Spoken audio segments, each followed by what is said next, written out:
What is going on, everybody? It is episode 557 of Pop Culture Crisis. My name is Brett, and I'm here once again with my co-host. Would you introduce yourself, please? Hi, Crisis Actors. It's Mary. This is going to be a fun one. How do you decide when you're going to say the episode number? Because I've noticed that you kind of go back and forth on it. What do you mean? You don't always say what episode number it is, I think. Yes, I do. You do? I always say the episode number. Every single time? Every single time. Is it like that you need to do it now because for consistency? Same with the outro. Like it's burned into my brain to do it a certain way. Okay, I guess I'm wrong, but I felt like I remembered like some recent episodes where you weren't saying the number. Let me try this. Okay, what's going on, guys? We're gonna go over it again. It is. And action. Mary. That's literally it. That's how it would feel to me. It'd be like, what's up, guys? My name is Brett, and this is episode. I feel like we should, like, if I did the intro, I would try to like mix it up a little bit. I can't do that. I need the consistency. Otherwise, I'll start stumbling. I'm already umming and eyeing plenty, Mary. That's fine. Okay. Get it, guys? She's better at this. She'd be able to do it. Well, no, I just mean like if I did it. Okay. You'd want to mix it up and try a different order every day. Now that I think about it, like I think to like the podcasts that I do listen to, and most of them have an outro, but not in like they'll have an intro spiel where they mention their socials and everything, but not all of them have like a set way that they start the exact show. I just know on Red Scare they say we're back at the beginning, and at the end they say see you in hell. Perfect. That's all they got. That's perfect. Guys, we got a bunch of stuff to get into today. It's going to be a hell of a lot of fun. It's going to be a hell of a long intro. We're going to have a lot of fun with the stuff we have to discuss today, and you're going to enjoy it. I promise. We're like mixing our cauldron of content here. Yeah. But before we do that, guys, please hit the like button on this video and subscribe to this channel if you have not done so already. We passed 102,000 subscribers. It's no longer just a one-hit wonder or a fluke. Guys, I'm now thinking of all the channels we can catch up to if we just keep growing. So name the like them. I can't do that. Drop some names. But, okay, we are 102. Okay. Yep. Hit the like button on this video. Subscribe. Remember, all super chats $20 and over. We will interrupt the discussion. We will read them right then and there. Perhaps they want to troll us because they're in the comments today talking about the PCC bingo card. So here it is. House MD, Minnesota, working at a gas station, drugs. Free space. You get the free space right in the middle. What else? Person of interest. I mentioned. I mentioned earlier in the chat. It used to be The Wire, but you don't mention The Wire anymore. And I haven't mentioned person of interest in a while either. I said in the chat. They were trolling me, so I was trolling right back. I'm like, thanks for reminding me. Now I'm going to mention it today. Okay, random food opinion. Yeah, well, we're gonna have that today too. We've got I've got random food opinion, or at least food like restaurant. Wait, you already said Minnesota, right? Yep. Oh yeah. Okay. Yep, we're good. So we that's a whole bingo card right there. There's a whole bunch of them, but you guys know how it is. It's gonna be fantastic. So what are we gonna talk about today, other than all of those things that we always seem to talk about? Well, Diddy, he's back in the news. Did he do it? We have no idea, but more allegations are coming out against him, and these ones are even crazier and involve MeToo claims of the male employee and things involving his son. It's crazy. Involving his son as in his son is one of the people who's getting accused. Yes, it's crazy. So we're going to get into that. We're also going to talk about how the company Skims, run by Kim Kardashian, is being called not body positive, and Kim Kardashian and Anya Taylor-Joy are now in trouble because they are promoting a lack of body positivity because they're accusing them of having ribs removed because they're wearing waist trainers, corsets, basically. Corsets, yeah. Waist trainers were kind of the way to sanitize the word corset so that women would start wearing corsets again. I was going to ask you if those were the same thing. Not entirely. I knew a girl who, she would talk about been waist training for this many years, and she would refer to it like it was a sport, where she wore it every night before bed. There's a lot of pseudoscience to that because some people believe that they can change the shape of their bone structure and their fat distribution by wearing a corset or a waist trainer, but we'll get into it later. Yep, we're going to talk about that. Also, there's this absolutely insane story about this guy in a band who he drugs another member of his band with estrogen because he wanted to steal his fiance. I'm not even kidding you. I gotta say, this is a worse story than what happened in Burzum. Yeah. It's actually worse. So we're gonna get into that. It's gonna be a lot of fun today. I thought we were gonna have to cut today short, but it looks like today is just gonna be able to go regular length, right? Yeah, we're just gonna hang out. All right, so we're just gonna hang out. All right, if you're ready, then Mary, we've done the bingo card. We've said all that needs to be said there. Are you ready to just go ahead and get started? Yeah, let's go ahead and get started then. All right, first things first. I have a bone to pick with Wendy's. With Wendy's, the company who is going to introduce first of all, now I think about it, I haven't been to a Wendy's in like. Tim's gotten Wendy's here. Like when? Years, like around the time I started, but I haven't actually gone to a Wendy's here. So this isn't going to affect me personally, but it does make you scared that this could be implemented by other restaurants. Wendy's is going to implement surge pricing, like when you get an Uber at high traffic times and it costs more. So if you get a burger at 10 a.m., it'll cost less than if you get it at noon? So it says food items fluctuate prices based on demand. So if the junior bacon cheeseburger is just really hitting that day, you're going to pay more. Yeah, that's stupid, and I would never go to Wendy's again. It's not like I was planning on it in general. It says the system is scheduled to be tested in 2025 and will utilize the new digital menu boards where the prices will be updated in real time. It's like the freaking stock market. So it's going to make you order faster. It's going to make you feel anxious if you don't make up your mind fast enough because the price could go up. Yeah. That's freaking crazy. In the first reply is someone who's simping for Wendy's. This is a genius idea. I would happily pay more during lunch if it means Wendy's can make more profit. Let's go. I think that's sarcasm. What? I think that's sarcasm. Okay, I certainly hope so for all of our sake. I mean, unless the guy just really loves Wendy's and Dave Thomas was his hero. This is a horrible idea, but Taco Bell and Chick-fil-A are the only fast food restaurants I stan anymore. So. And the other thing that sucks about Uber, like when you have to do surge pricing there, is like sometimes if I had to go somewhere the next day, I would want to look up, like, first of all, what's the average time it takes to get there, depending on whether my appointment is at a time of high traffic or not. This is back when I wasn't driving. Yeah. But also, like, looking up the time at 3 a.m. will not show you the price that you're going to pay if you go at 5 p.m. Well, you can schedule an Uber, though. Yes, you can. So. Yep, I had done that. It's very hard to get Ubers out here anyways. Yeah. Like in this area, getting a car was essential. I've opened Uber and I saw a certain price. I walk 100 feet forward and it's like $10 cheaper. It's so weird how it works like that. So this is a horrible idea. This is the one place I get chicken nuggets from. So if I was to get chicken nuggets, it would be from here. I think McDonald's is still on top for chicken nuggets, to be honest. All right, you wanted to very specifically look at this one. I just felt like I wanted to spread some joy, so let's show you the AI Tucker Carlson narrating the Lord of the Rings story. Here we go. Good evening and welcome to Tucker Carlson Tonight, Middle-earth edition. Now, as any honest and decent person knows, Sauron is not a figure to be taken unconcernedly.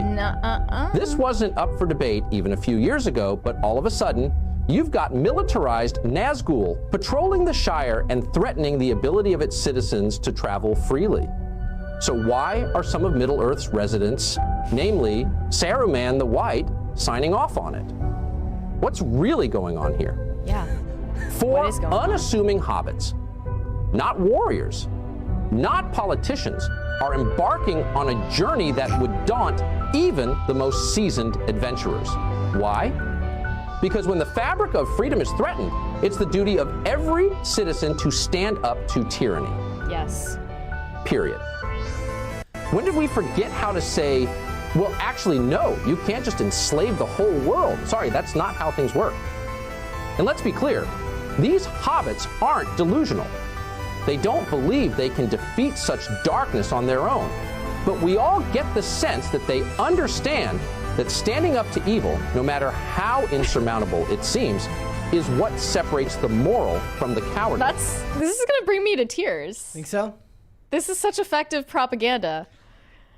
Also, if this were actually Tucker Carlson narrating, I would have believed it. But this is not it, Mary. It's not just this. I found this one right before we went live. Here's Alex Jones narrating Lord of the Rings. If anything is better than it's this. Hi, Alex Jones here. We find ourselves squarely in the clusterfuck of a lifetime, otherwise known as the Battle of Helm's Deep.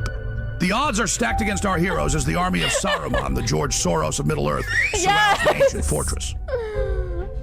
A senior citizen with a bow accidentally looses an arrow and headshots one of these demon mongrels in the front line of this goblin-adjacent army that represents total globalist control.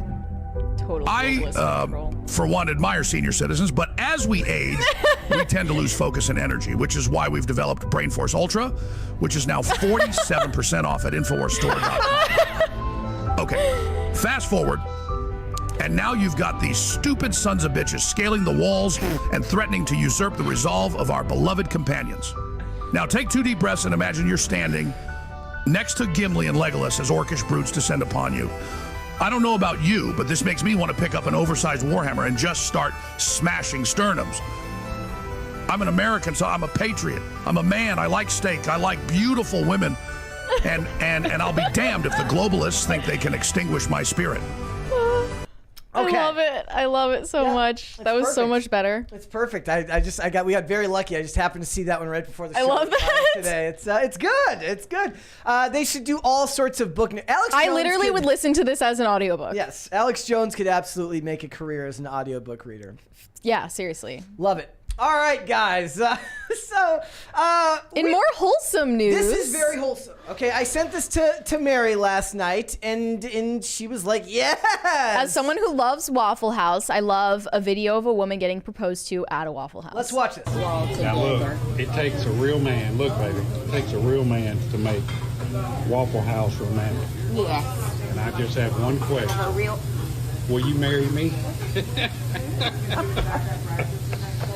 On a waffle. Her reaction is so wholesome. Beef jerky.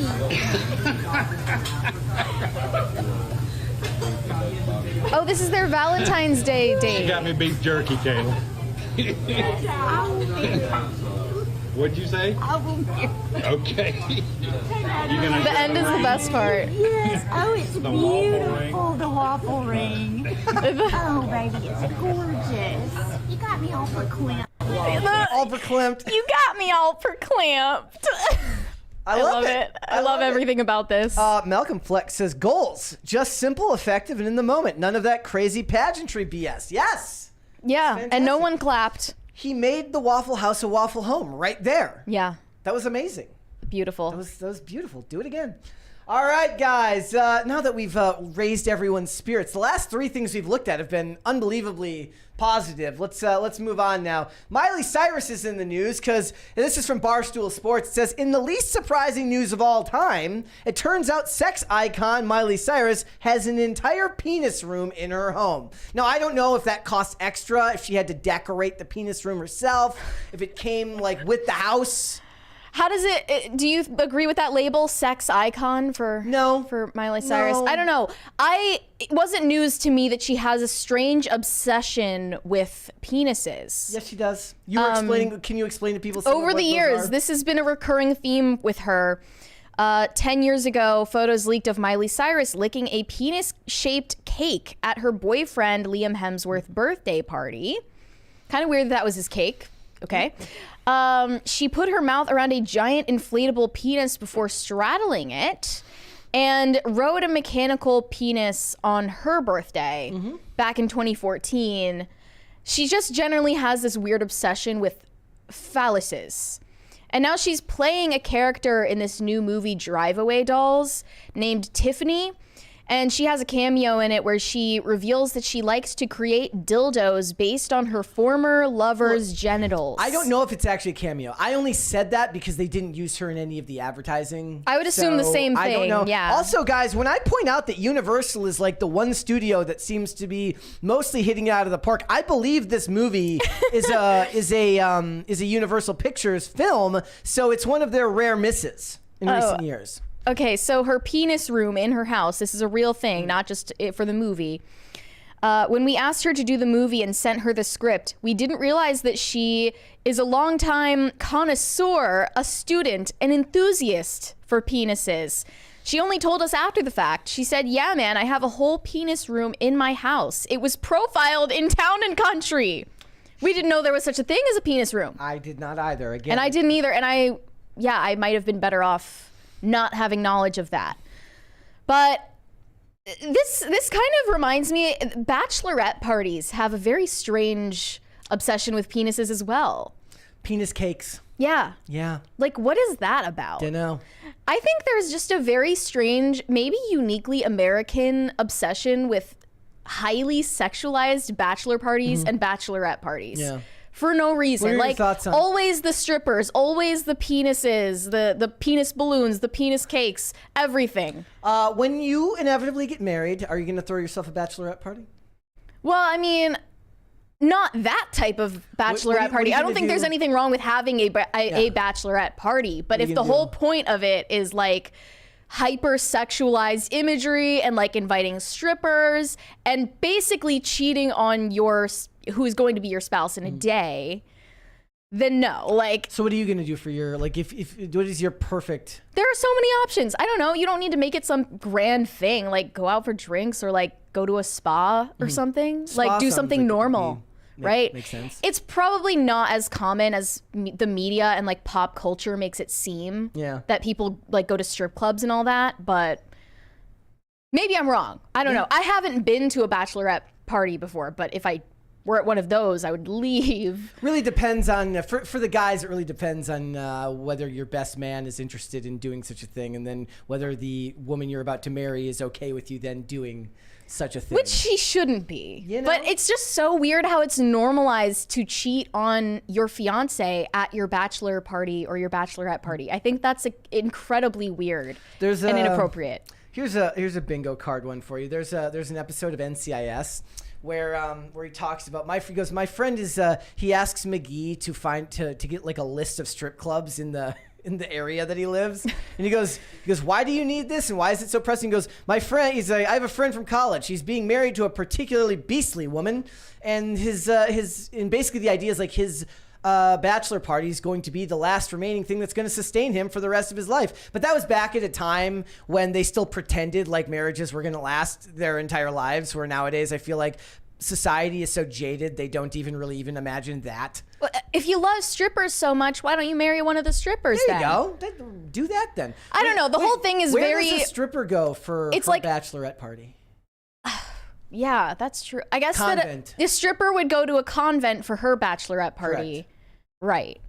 That makes sense. Which oddly enough means there's probably a greater chance of success. But it's like, I hate my fiance so much that I'm going to cheat on them the day before we get married, because it's like, oh, the old ball and chain. Like, it's just a very toxic way to look at marriage. And that's, I mean, I think you're right that's pushed by the media very, very heavily, right? You'd have to actually poll your friends and be like, how many of you have actually gone to multiple bachelor parties or multiple bachelorette parties? Yeah, and I don't know if I've mentioned this on air, but I have an unhealthy obsession with 90 Day Fiancé. And when they're about to get married, they have the craziest bachelor parties and bachelorette parties.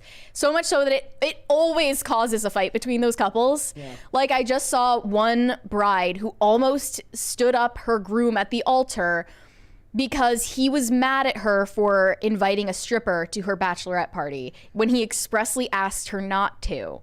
Like, you literally brought this upon yourself. Yeah. And then she was pissed at him. She was pissed that he was pissed. Yeah. After he explicitly said, like, don't invite a stripper, and then she did. Yeah. I don't get it. Doesn't make any sense. You know what else doesn't make sense is the fact that Monica Lewinsky is having a whole resurgence right now. Yeah, I wasn't expecting that either. So apparently Monica Lewinsky is now Gen Z's chosen feminist icon. They're idolizing her. And she just landed a fashion campaign where she is modeling workwear clothing for women in order to promote voting. Well, somehow this is going to get women to register to vote. Mary, you got to look good when you go to vote. That kind of is held at odds with the amount of women that I see going to the grocery store in pajamas. So I don't know why you'd need to. I would actually probably, it's kind of like flying, right? Maybe the idea is like, remember back in the day, you were supposed to dress up to go fly. Guy was supposed to wear a suit. Girls should dress real nice. Well, they don't even give you peanuts anymore on the airplane. So why the hell am I going to dress up for you? Right? Society has just decored all our values. So, I mean, the idea that the woman's going to wear something less than comfortable to go vote, you know? So says this campaign, together with Monica Lewinsky, we're reminding you that you've got the power and you need to vote this year. Monica says, voting is using your voice to be heard, and it's the most defining aspect of our democracy. Is this her in all the photos? Yeah. Okay. You know, she's 50. She looks really good for her age. You know who she should get to do this with her is Sarah Palin. Well, what about Hillary? No. I think Hillary and Monica Lewinsky doing a fashion collab, that would really bring women together. Monica has been empowering women to use their voices and feel powerful for a long time. So it just makes sense that she'd help us do the same. And while great clothes won't fix everything, putting them on and going to the polls is a pretty good place to start. So I guess Monica Lewinsky has a lot to teach women about putting clothes on rather than taking them off. The greatest meme of all time to this day is still the picture of Bill Clinton sitting in the Oval Office, dead center like this in front of the desk, and says, only certain generations will know there's two people in this photo. It's true, right? And you know, I'm going to resist making like a knee pad joke, but there could be. She could have a whole line. Or a stain joke. Yep. No, stains are not included. No. Or now they could advertise it as like stain resistant, like all those new men's suits, like the X suit, which is like they show people like pour a whole thing of orange juice on there and it just drips right off and doesn't stain, which just feels like it's full of like some type of spray chemical that's probably poisoning you if it's just causing stuff to repel off of your clothes. But she could do that. One Gen Zer tweeted, Monica was simply born in the wrong generation. Her generation and the one before her did her so dirty. If she was Gen Z, she would have a podcast, a book deal, and a makeup line. I think the greatest thing that could happen is like Bill and Hillary divorce and Bill marries Monica now. Wow. That would be crazy. That would be a culture shift. That would be a huge culture shift. And then Hillary just goes off and, you know, runs the Clinton Foundation and the body count just triples. It was so annoying to me that Monica Lewinsky hopped on the MeToo bandwagon. Like she actually tweeted #MeToo. Like as if she was some kind of victim. Yeah. There's the photo of them. That's a very famous. You asked like what she did. I don't actually know what she did as an intern there. Like I don't know what her daily. I mean, I know what she did, but I don't know what her actual responsibilities were as an intern there. I think they were mostly untoward. Must have been. And Bill, not what they need to do now. She needs to do a line of men's clothes too, and have Bill do all the modeling for the men's clothes.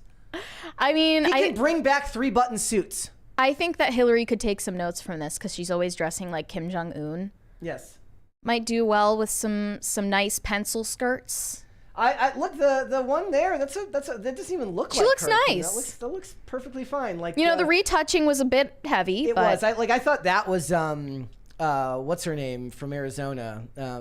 Carrie Lake. I thought that was Carrie Lake at first. Well, she grew her hair out. Yeah. Well, I mean, the hair's pushed back in that photo, but you know. Yeah. This is but it's absolutely true that back in the day there was no recourse for you if something like this happened to you. Now something like this happens to you if there was a woman happens to if there was you. If there was a woman, okay, if you get caught doing something, right? Okay, if there was some woman in the Oval Office right now who was just dragging Biden's old ass there, like, right, she would have a podcast and she'd be doing media appearances. Okay, you saw the headline recently that Biden said the key to a good marriage is good sex. Yep. Who even asked and why? I don't believe he's had sex in 20 years. That would be elder abuse. Yes. Yes. I'm just saying that if it happens now you get lauded by the general public. Yeah. Then in this day and age, not only is Monica Lewinsky a fashion icon, so is Fat Sam Smith. Yeah. He was looking, quote unquote, sensational in a white miniskirt on a walk with rumored boyfriend. Yeah. Looking absolutely sensational there with those, I guess, white tennis skirt. Yeah. With Tim's. Yeah, he's on his feet. Which is why he said he looks like. Which is why Konstantin Kisin says he looks like a miner. He could yearn for the mines there. Yeah, this is a coal miner on his day off. Correct. What's with the wife beater? I have no idea. I just know that Sam Smith is probably the greatest example of like someone who just, you know, was so perfectly fine as just a standard pop artist, right? Nobody cared that he was legitimately gay. talented. Nobody cared that he was gay. No one even really knew that he was gay. Well, that's to the be problem. honest, like nobody even paid attention to the fact that he was gay, and he was like, "Why aren't people paying attention to the fact that I'm gay? I have to, ramp it up to 11." I'm non-binary now. Yep. Because he wasn't getting enough attention. And the diabetes fairy. When the diabetes fairy comes to visit you. It's just sad because you see like a performer who doesn't need the extra pageantry. It would be like if Adele had leaned into being large. You know, she's skinny now, but when she was larger, and they lauded her as like a body positive icon, but she never had to lean on that because she was so talented. Right. He is in the same camp. He never had to do that. Yeah. Well, at least she lost the weight. Yeah. Without Ozempic. Without the help of Ozempic. Sam Smith would be perfectly good as a regular pop star and would have been completely okay. Yeah. Yep. He just has the wrong influences, I guess. Yep. All right. Someone's coming for Meghan Markle's spot. I tweeted about this earlier. I don't think this guy really understands the assignment. It says, first male briefcase model on Deal or No Deal doesn't want to be an object. He wants to be a role model. Wait, so is this a spin-off Yes. Deal or No Deal Island where it's just Deal or No Deal, but they're on an island? And there's only two briefcase models, one male and one female. Okay, who would want a male briefcase model? Apparently the people on the show. It says premiering Monday, Deal or No Deal Island transplants 13 players to the elusive banker's private island. Hidden on the island are 100 briefcases with a combined value of $200 million. But don't expect to see 26 women holding the briefcases. Well, no, that would be sexist, Mary. Has there been a trans briefcase model yet? That'll come next season. They're breaking the glass ceilings. They said, well, male models have appeared on episodes of the original Deal or No Deal. As a representative for NBC confirmed with Yahoo Entertainment that Croft Chick, that's his last name, is the first male briefcase model to become a series regular. All in the name of inclusion and equality. The job is so much more than opening a briefcase. It is not more. It's a testament to the growing demand to showcase all kinds of bodies and experiences on television, he says. Ben is so much more than a briefcase model, says the executive vice president of NBC Universal. Do you remember yesterday when I said that women are really, really good at like elevating all of their personal experiences to a level of poetry, verbose poetry? Men can't do it. Men are doing it now. But he's not good at it, right? The women do it in a way that actually sounds eloquent, if not super narcissistic and self-obsessed. The guy does it and it just sounds clunky. We wanted to reimagine the show, and part of that change is being more inclusive in how we cast. The model says Deal or No Deal is an iconic show, and the female models are a big part of it. It's about representing everyone instead of a specific generational idea of what beauty is. Everyone has a chance to see what appeals to them nowadays, and that's a beautiful thing. Again, what does that have to do with a game show? And it is not about equality. It's not like they just chose Joe Schmo 32 off the street to be the male briefcase model. He's obviously attractive. Nope. He's conventionally attractive. So how is this challenging anyone's beauty standards? She is too. Yeah, which that's fine. Yep, that's good. But it's like you're not really shattering anyone's idea of what beauty is. And let's be real. Your job is to sit there and open a briefcase and soy face at the number. My favorite was somebody posted a picture the other day of Meghan Markle opening it, making that face to like $5. Her when she sees her paycheck after Spotify dropped her. Yeah, basically. So I thought that was interesting that this is what we've come to for equality now, where we really are searching the depths of humanity for where we can go to find places to make us supposedly equal.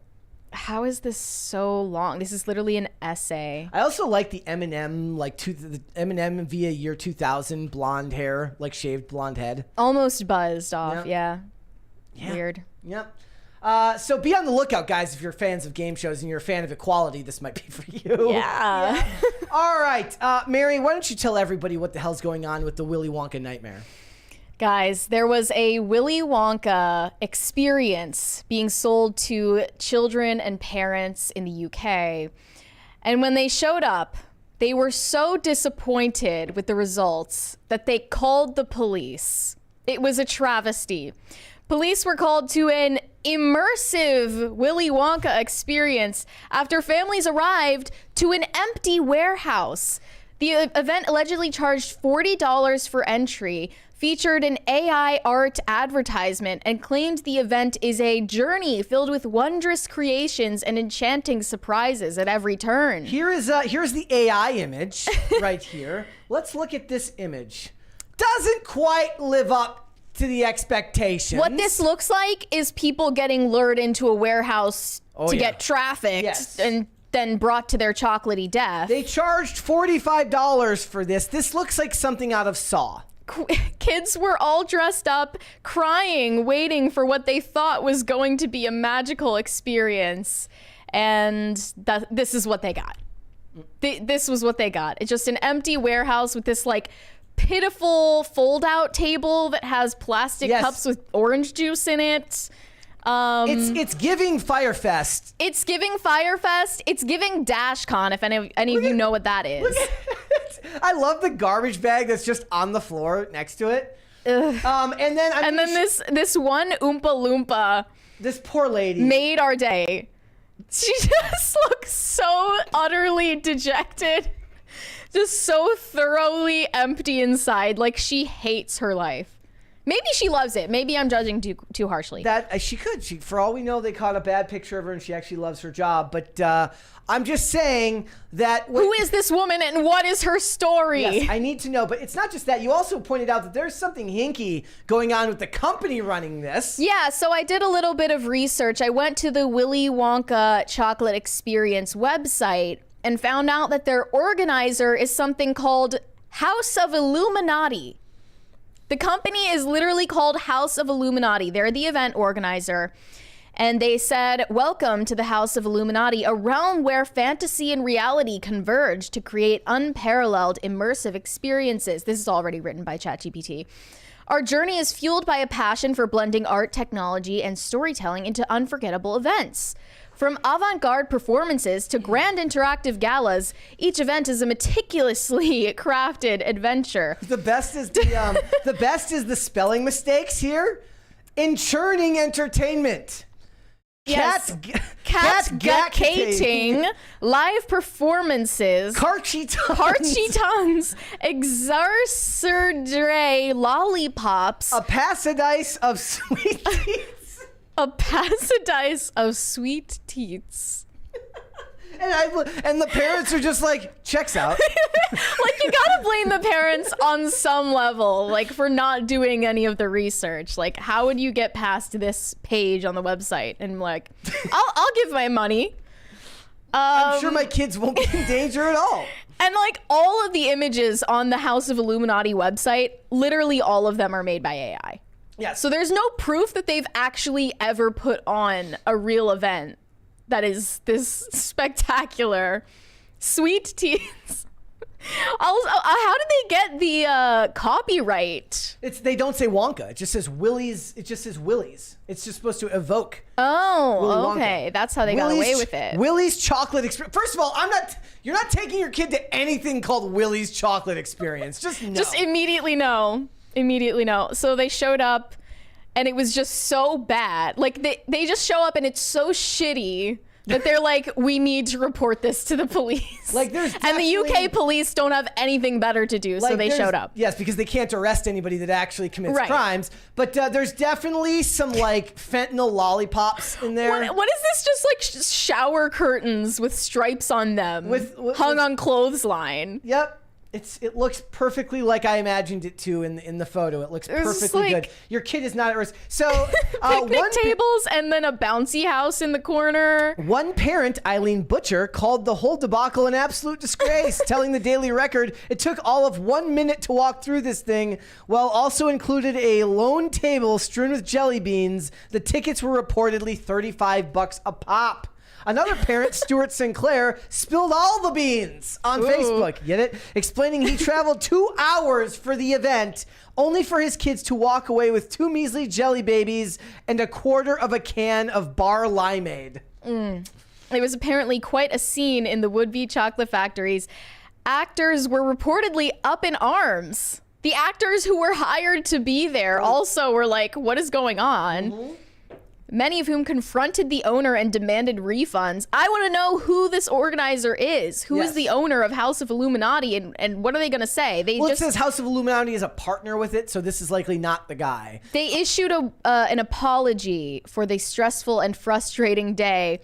They acknowledged that canceling it earlier might have spared everyone a lot of frustration, and they issued 850 refunds so far.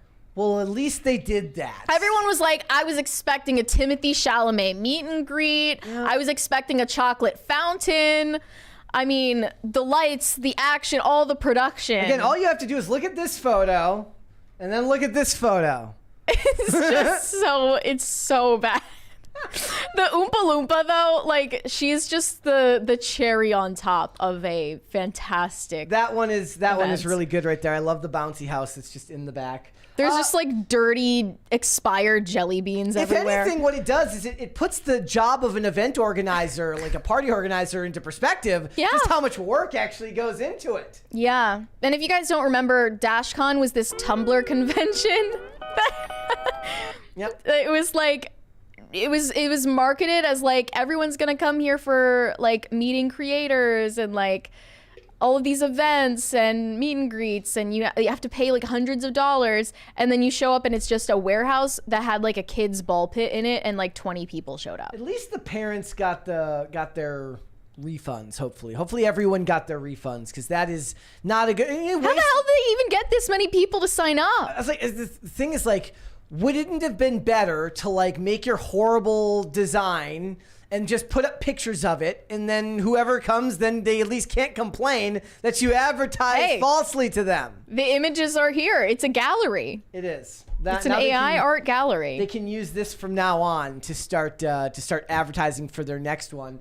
But House of Illuminati probably should be looked into, perhaps. Yeah, sounds suspicious for sure. Catagating live performances. And why? How does it get performances right but can't spell catchy? It got entertainment right. Yep, but couldn't spell enchanting, or what I'm assuming is maybe that's supposed to say eschewing entertainment. I have no idea, but I'm guessing it's supposed to say enchanting, but it got entertainment right. That's crazy.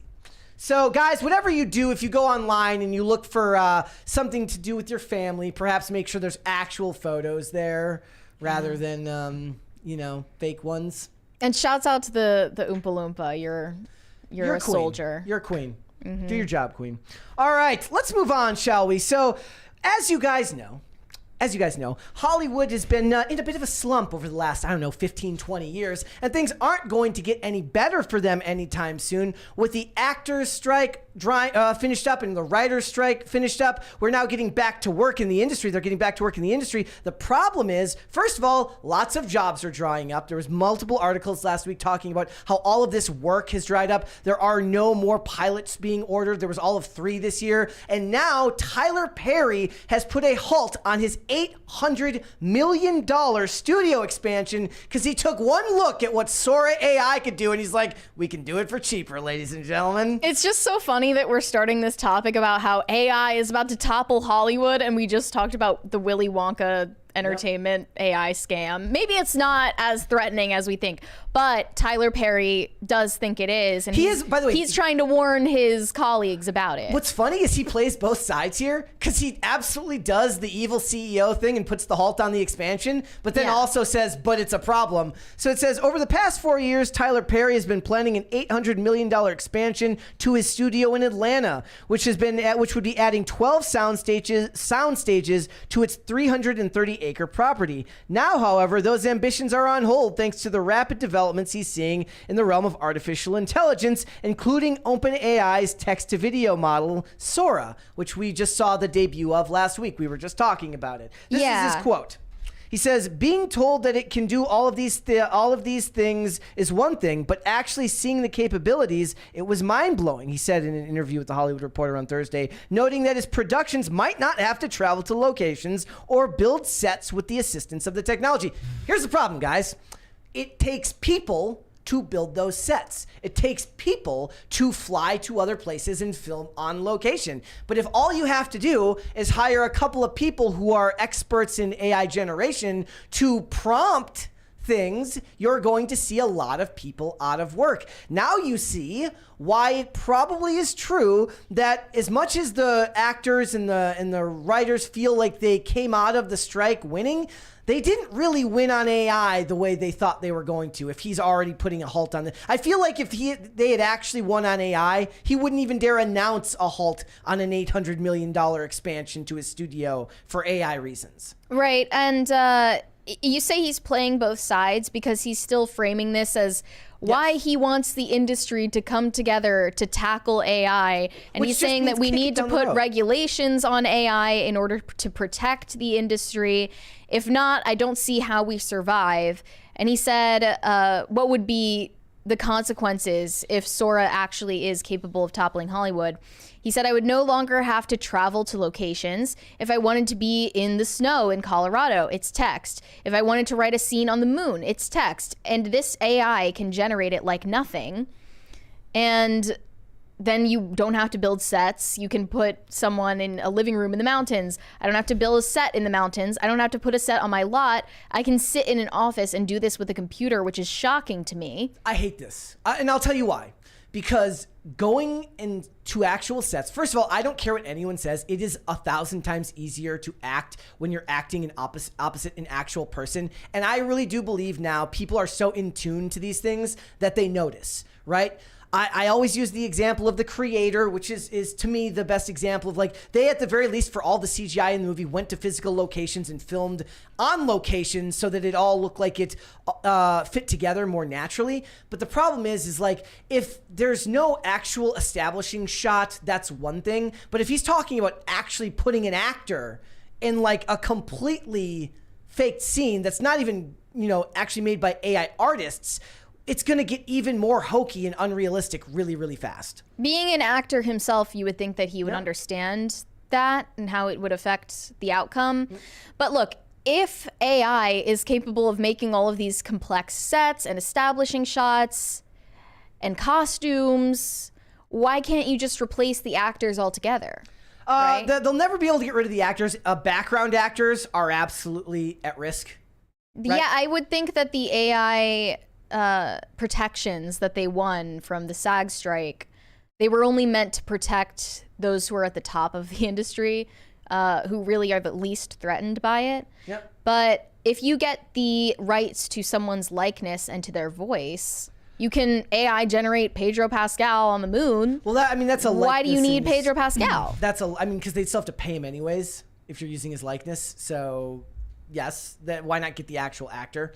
But this says, are you currently implementing any AI in your productions, or do you have any plans to do so in the future? It says, I just used AI in 2 films that are going to be announced soon that kept me out of makeup for hours. Here's the problem.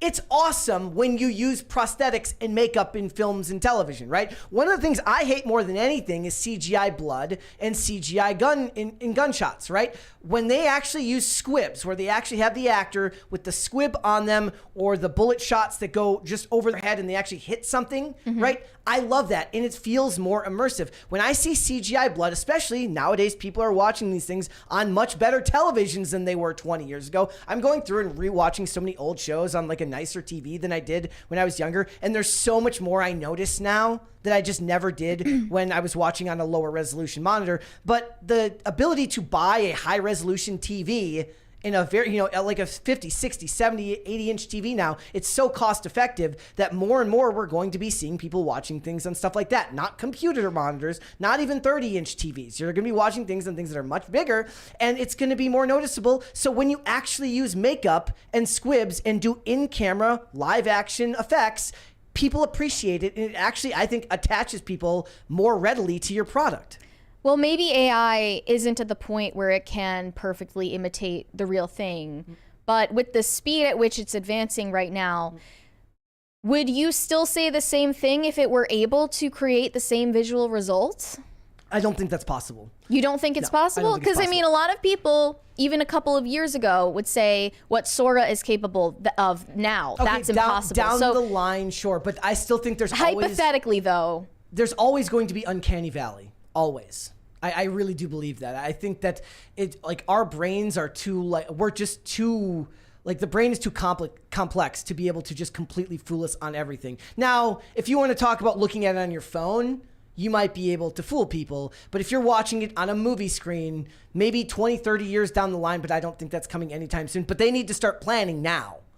Mm-hmm. They need to start planning now. All of the video examples that they had for Sora, which is not like available to the public yet, they were all in slow-mo with like super high frame rate. And somebody pointed out like the walking on the girl in like Tokyo was off, like the legs interchanged. Like people will aren't going to look closely the first time, but if you want to make actual products now, this might run contrary to what Hollywood is actually doing, which is they don't make stuff that's designed to be watched more than once. Like I really do feel that way. Nothing is designed to have any amount of rewatchability. Like, so maybe if you watch it once, you won't notice that. But if it's a movie you really love, it's a movie that stands the test of time, and you want to rewatch it over and over again, you're going to start noticing those things. One of my favorite things to do is like go back, and I've watched movies so many times that I notice like the hair on the extras and like when somebody's acting off in the background, because I'm immersed in the story, but I've watched it so many times that I learned to love other aspects of it. One of the examples I always give is like there's this scene in the original Teenage Mutant Ninja Turtles when they're on the roof where Shredder, like the turtles are all like in a circle after getting their asses kicked, and Shredder just turns his back on them, and it's just such a sign of disdain for the people whose asses he just kicked. And like I look at that, you're not supposed to notice that the first time you watch it, right? But if a person was like, and that was likely done by the actor without even thinking about it, and they didn't grab a close-up of it. But if AI is going to do that, that's going to have to be programmed in, so there will be no happy accidents like that. Yeah, I guess. It's just a lot of people think that technology can overcome human nature. I mean, I guess with the disposability of what most of Hollywood is now, then this probably works. And Tyler Perry makes a lot of disposable entertainment. Like he's not known, he doesn't make big blockbuster epics. He makes his Tyler Perry movies, the Medea movies, like all of those things. That's is he talking about movies that he stars in, or is that he's producing and directing? Yeah. So that's different. Yeah, he says, how would you like the entertainment industry as a whole to confront this rapidly developing technology? I absolutely think it has to be all hands on deck. Again, this is the most corporate answer. Like he's saying stuff without approach. He's saying something without actually saying anything. It said it can't be one union fighting every contract every 2 to 3 years. I think that it has to be everybody all involved in how do we protect the future of our industry, because it's changing rapidly right before our eyes. I think all of the construction workers and contractors who are not going to be employed because I'm not doing this next phase of the studio because there's no need to do it. I think he's getting a little bit ahead of himself. I mean, but those are the sad thing is those are the people that are going to have to worry, the below the line workers. It's going to be your set designer, or not even your set designer, because they can work with the AI. He's like, my heart really goes out to them, but I'm not going to give them a job. Exactly. Like, but that's like when it comes down to it, Hollywood is a bunch of hypocrites. They can talk all they want about workers' rights, all they want about power to the people, but money comes first. Always. We love our below the line workers. Yeah. Okay, actually, I did see a post the other day where Alan Richson gave this I was like looking at his Instagram because like he's so into like his Insta church. It's awesome, like how into it he is. His Insta church? Yeah, like that's his YouTube channel. Oh, that's his YouTube channel. Yeah. Okay. But he had this great post about like one of the cinematographer, one of the cameramen on Reacher, and he wrote this. It was like this long about the essence of camera work and how difficult it is and how hard of a job it is. And like that's an actor who actually appreciates the people who do that. And there's just something really, really likable about being able to do that. And it didn't come off in this pretentious way that it does most of the time when Hollywood actors try to pander, right? But a lot of that is going to be lost. Sure, the set designer, the person whose job it is to make a set look a certain way, will have a job because he'll be able to work with AI, with the person modeling the AI to come up with the prompts they might need or changes that might need. But the person who actually builds the set, the construction worker, yeah, they're SOL. Yeah, they're out of luck. I mean, all of these celebrities have at least one story about them being rude to waitstaff. And in this day and age, people use like whether you are polite to waitstaff as a gauge for how good of a person you are. How do you think that they're going to, like, how high regard do you think they hold construction workers or cameramen or editors or makeup artists. They'll always, the funny thing is they'll always need editors. Editor really is the last director on a film. He's the last storyteller. So you will always need editors. Until you can get AI to do it. No, I think that's the one where I think they're actually too picky about their ideology and the message that they'll need humans to do it. I don't think they'll ever trust. What about AI script writing though? They'll use it. They'll use it to at least bolster the work, to add to it and stuff like that. I think they're so fresh out of ideas they need AI to at least give them the first idea. They're not out of ideas though. They just won't get they know that the good ideas, the new ideas, the fresh ideas won't get greenlit, so why bother? That's okay, good point. There's a $20 one here from Gordon Shumway, says, the super chat I sent last week saying one day there will be a strike and the industry will say we're good is becoming more of a reality. A theater degree will be just as insufferable, will be just an insurmountable debt in the future of learn to code. Learn to code.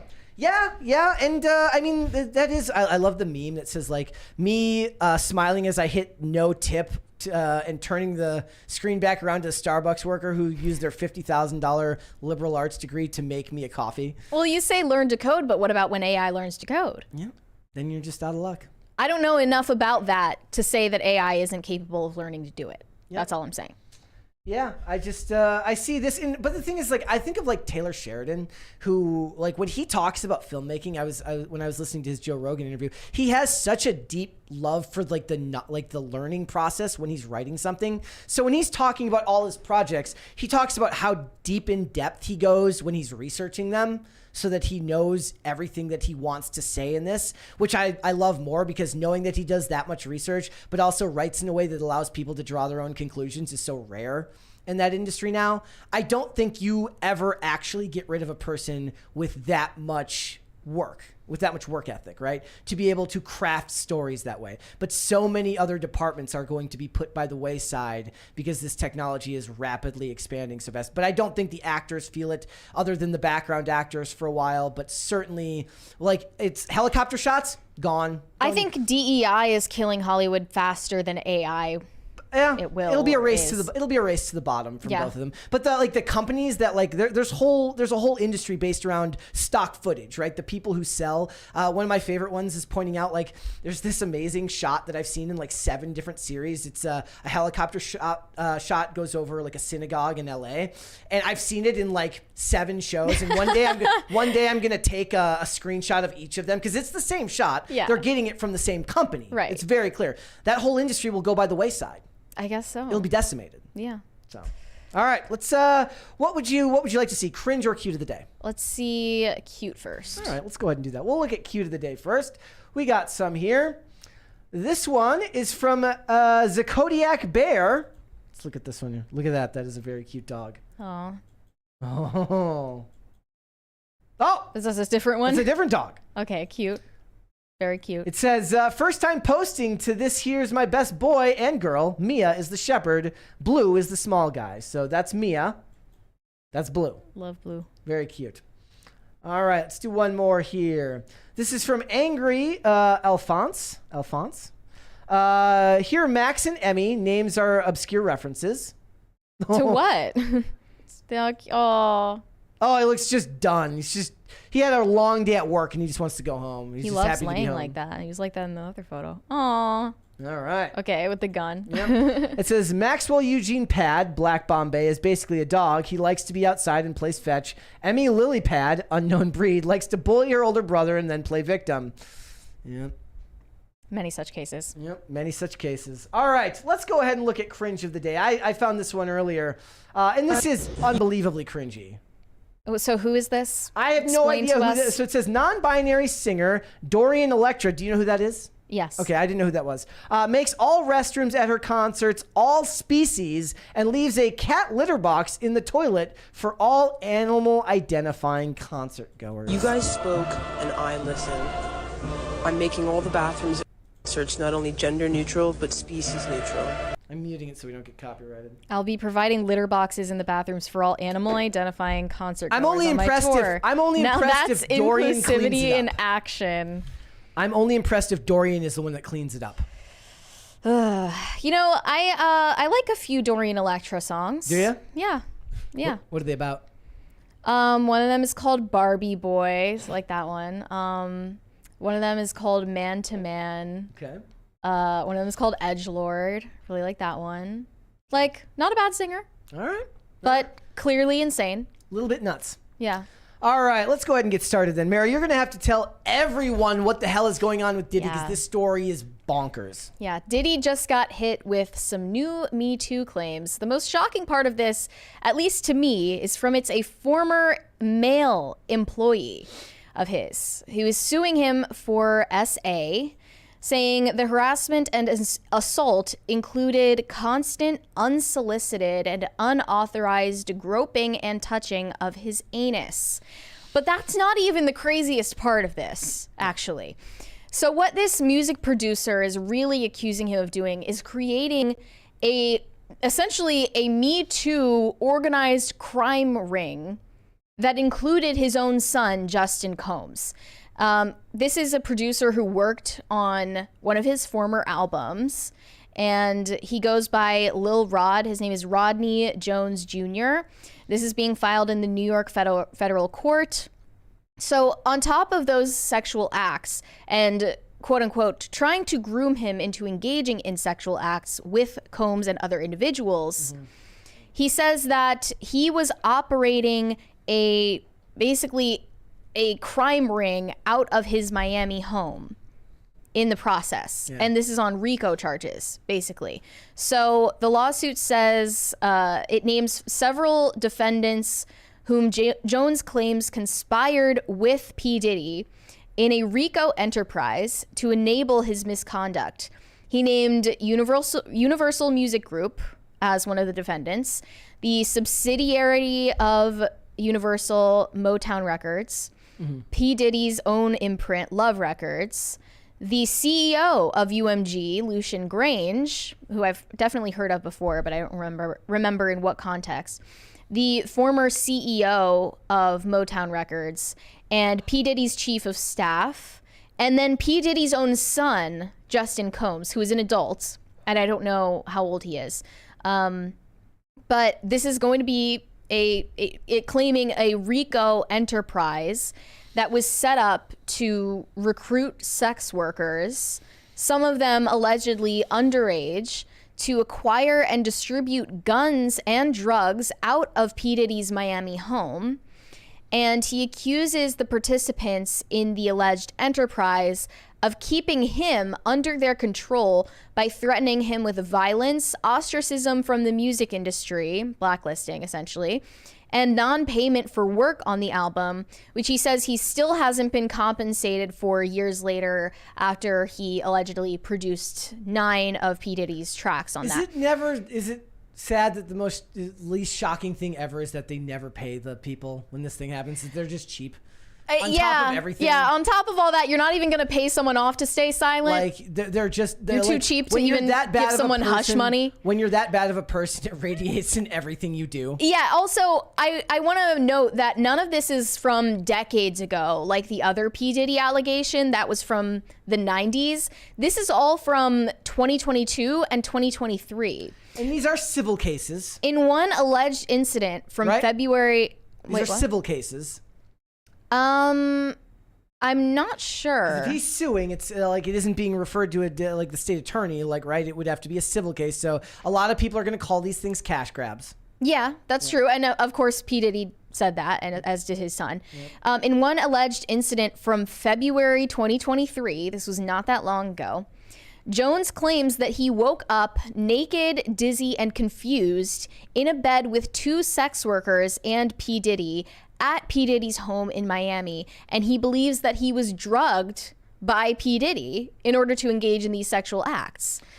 And there's really something like, there's a more interesting dimension to this, given the fact that this accuser is male, because I think that one, men are less likely to be immediately believed, although now that also Me Too, less likely to come forward. Now that Me Too has evolved and people are more hostile to the idea of believe all women in general. I was to say, I don't know if less people are likely to be believed in general. Yes, but men more so, I think. You think men more so than women? I think the other way around. Like, I think that these days, because, or maybe I could be wrong, but maybe it's because we read this stuff we have to read this stuff all day. But I feel like because it seems to be more humiliating, it seems to be portrayed as more humiliating for men to come forward with these claims. There might be considered to be a little bit more veracity to their claims. Like, no, that's what I'm saying. Okay, yeah. So like, I'm saying men who accuse are more likely to be believed at this stage. Yes, that's okay. what I mean. Okay, yeah. Is that's the interesting dimension to it, because it's like, as a man, you don't have this physical intimidation aspect from another man,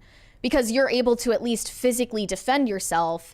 And just in terms of like, you know, I don't know how to explain it. You know, like, your ego should be bigger, right? Like, men have just a better psychological capability to defend themselves and advocate for their own interests, or and like get themselves out of situations that aren't okay. If it happens once, they won't let it happen again. Even if they don't file charges, they'll remove themselves from that situation. Right. Or like this producer who has this long track record, why would he be worried specifically about getting ostracized from the music industry? Well, no, he could be blackballed very easily by someone like by P. Diddy. Yeah, oh yes, absolutely. Like, even at this stage. Yes, that's why I wonder, why is it that Justin Bieber was so like hush hush and secretive about his interactions with P. Diddy, and like, why did he seem so uncomfortable when he was around him at the age of 16?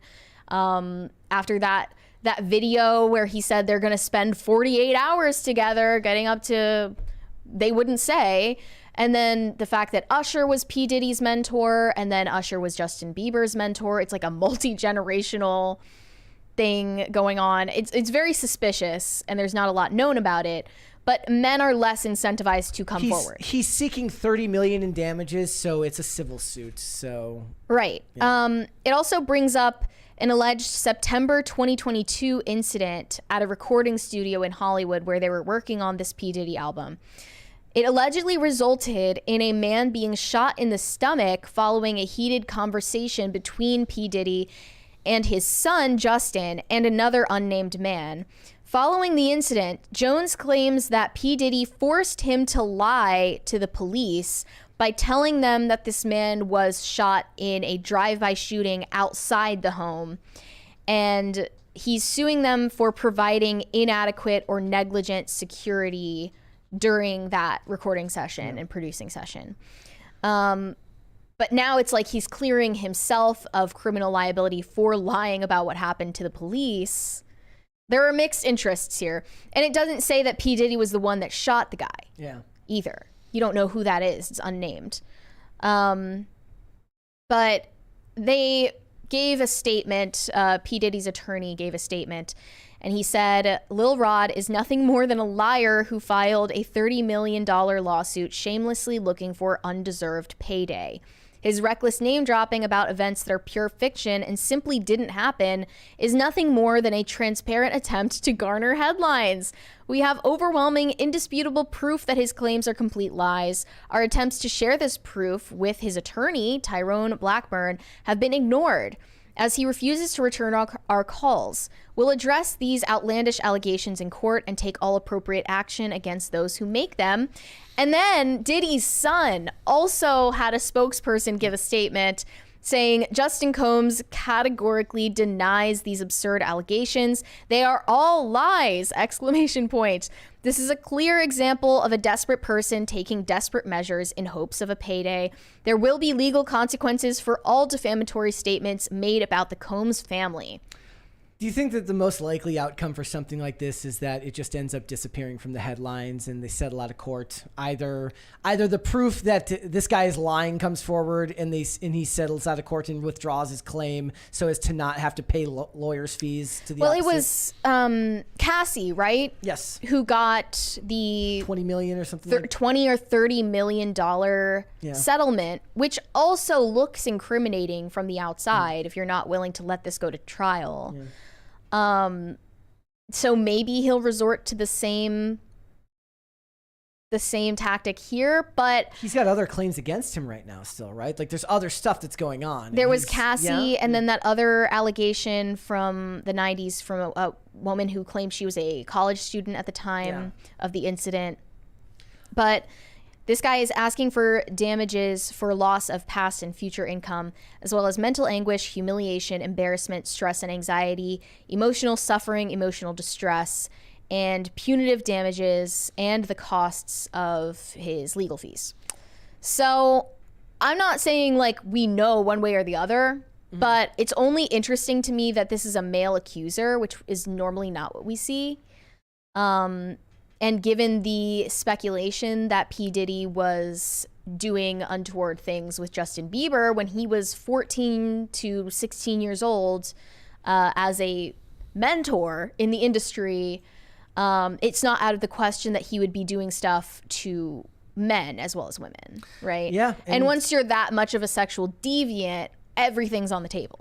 And for a lot of them, they get away with it for so long. Again, assuming that this is true, if we were to operate under the idea that this is true, what he's saying is accurate, is that they get away with it for so long that they just don't feel like they're ever going to get caught. The first thing I thought was crazy is like running the whole thing out of your house. Right. Like it's so unscrupulous that you're almost in disbelief that this would even happen. But I think that the pattern also it continues that allegedly he wants to involve other people in his sexual deviancy, specifically in orgies with prostitutes and things like that. That's another thing that Cassie alleged in her lawsuit. Assuming that he took the information and was paying attention to what happened to the other lawsuits that happened, he says Diddy intentionally served women bottles of his tequila and vodka brand laced with drugs. Now they were talking about him doing his own brand of tequila. But they were talking about him doing that, about him giving laced alcohol to people at parties. So that's but then a claim that now it's public information, so you could lace that into a story that may be partially true just to make it seem more credible. Exactly. Like there's literally no way of knowing. But I just want to pay attention to where this goes, because it'll be interesting how people react to a male MeToo accusation. Yeah, it's going to be interesting to see. I just feel like there's so much bad blood with most people these days when it comes to these claims that people just immediately assume they're lying. So we'll have to wait and see if that ends up being something different for a male accuser. All right, let's go to Super Chats. Andrew Jacobs said, "Hi, Mary and Derpy's stepdad. Brett, thoughts on Monk?" Love Monk. Monk is good. Here's the thing. His anxiety in the show gives me anxiety sometimes when I watch it, because he's germophobic. He's constantly on edge, and that will sometimes. It's fun to watch him have to work around it to solve crimes. It does feel like if you watch the show closely, they kind of pick and choose when it's enforced in his character. But there'll be a day where I'm like already a little bit on edge, and I've watched episodes, and then I just I have to turn it off. So I kind of like when a show is stressful to watch. I'm not a huge fan. But I had to stop. Maybe I'm just weak for this, but I had to stop watching Walking Dead for that reason. And then it was really hard to get through Breaking Bad for that reason, because I was just so stressed out every time I watched it. And also for Mr. Robot, it's stressful. Yes. That they have the cop out where it's like, oh, he went into his competent personality for that part. So you can't enforce it all the time. Shane H. Wilder said, "Happy Taco Tuesday, Brett and Mary. Remember to like, comment, and subscribe. After all the trauma that Brett and Mary go through, it's the least you can do." You know, guys, I take my that was glasses traumatic. off. I take my glasses off during the show because sometimes Did you see that? Because you took your glasses off? This stink bug just attacked me. We don't get paid enough for this, Mary. It seriously is traumatizing. How do we do it?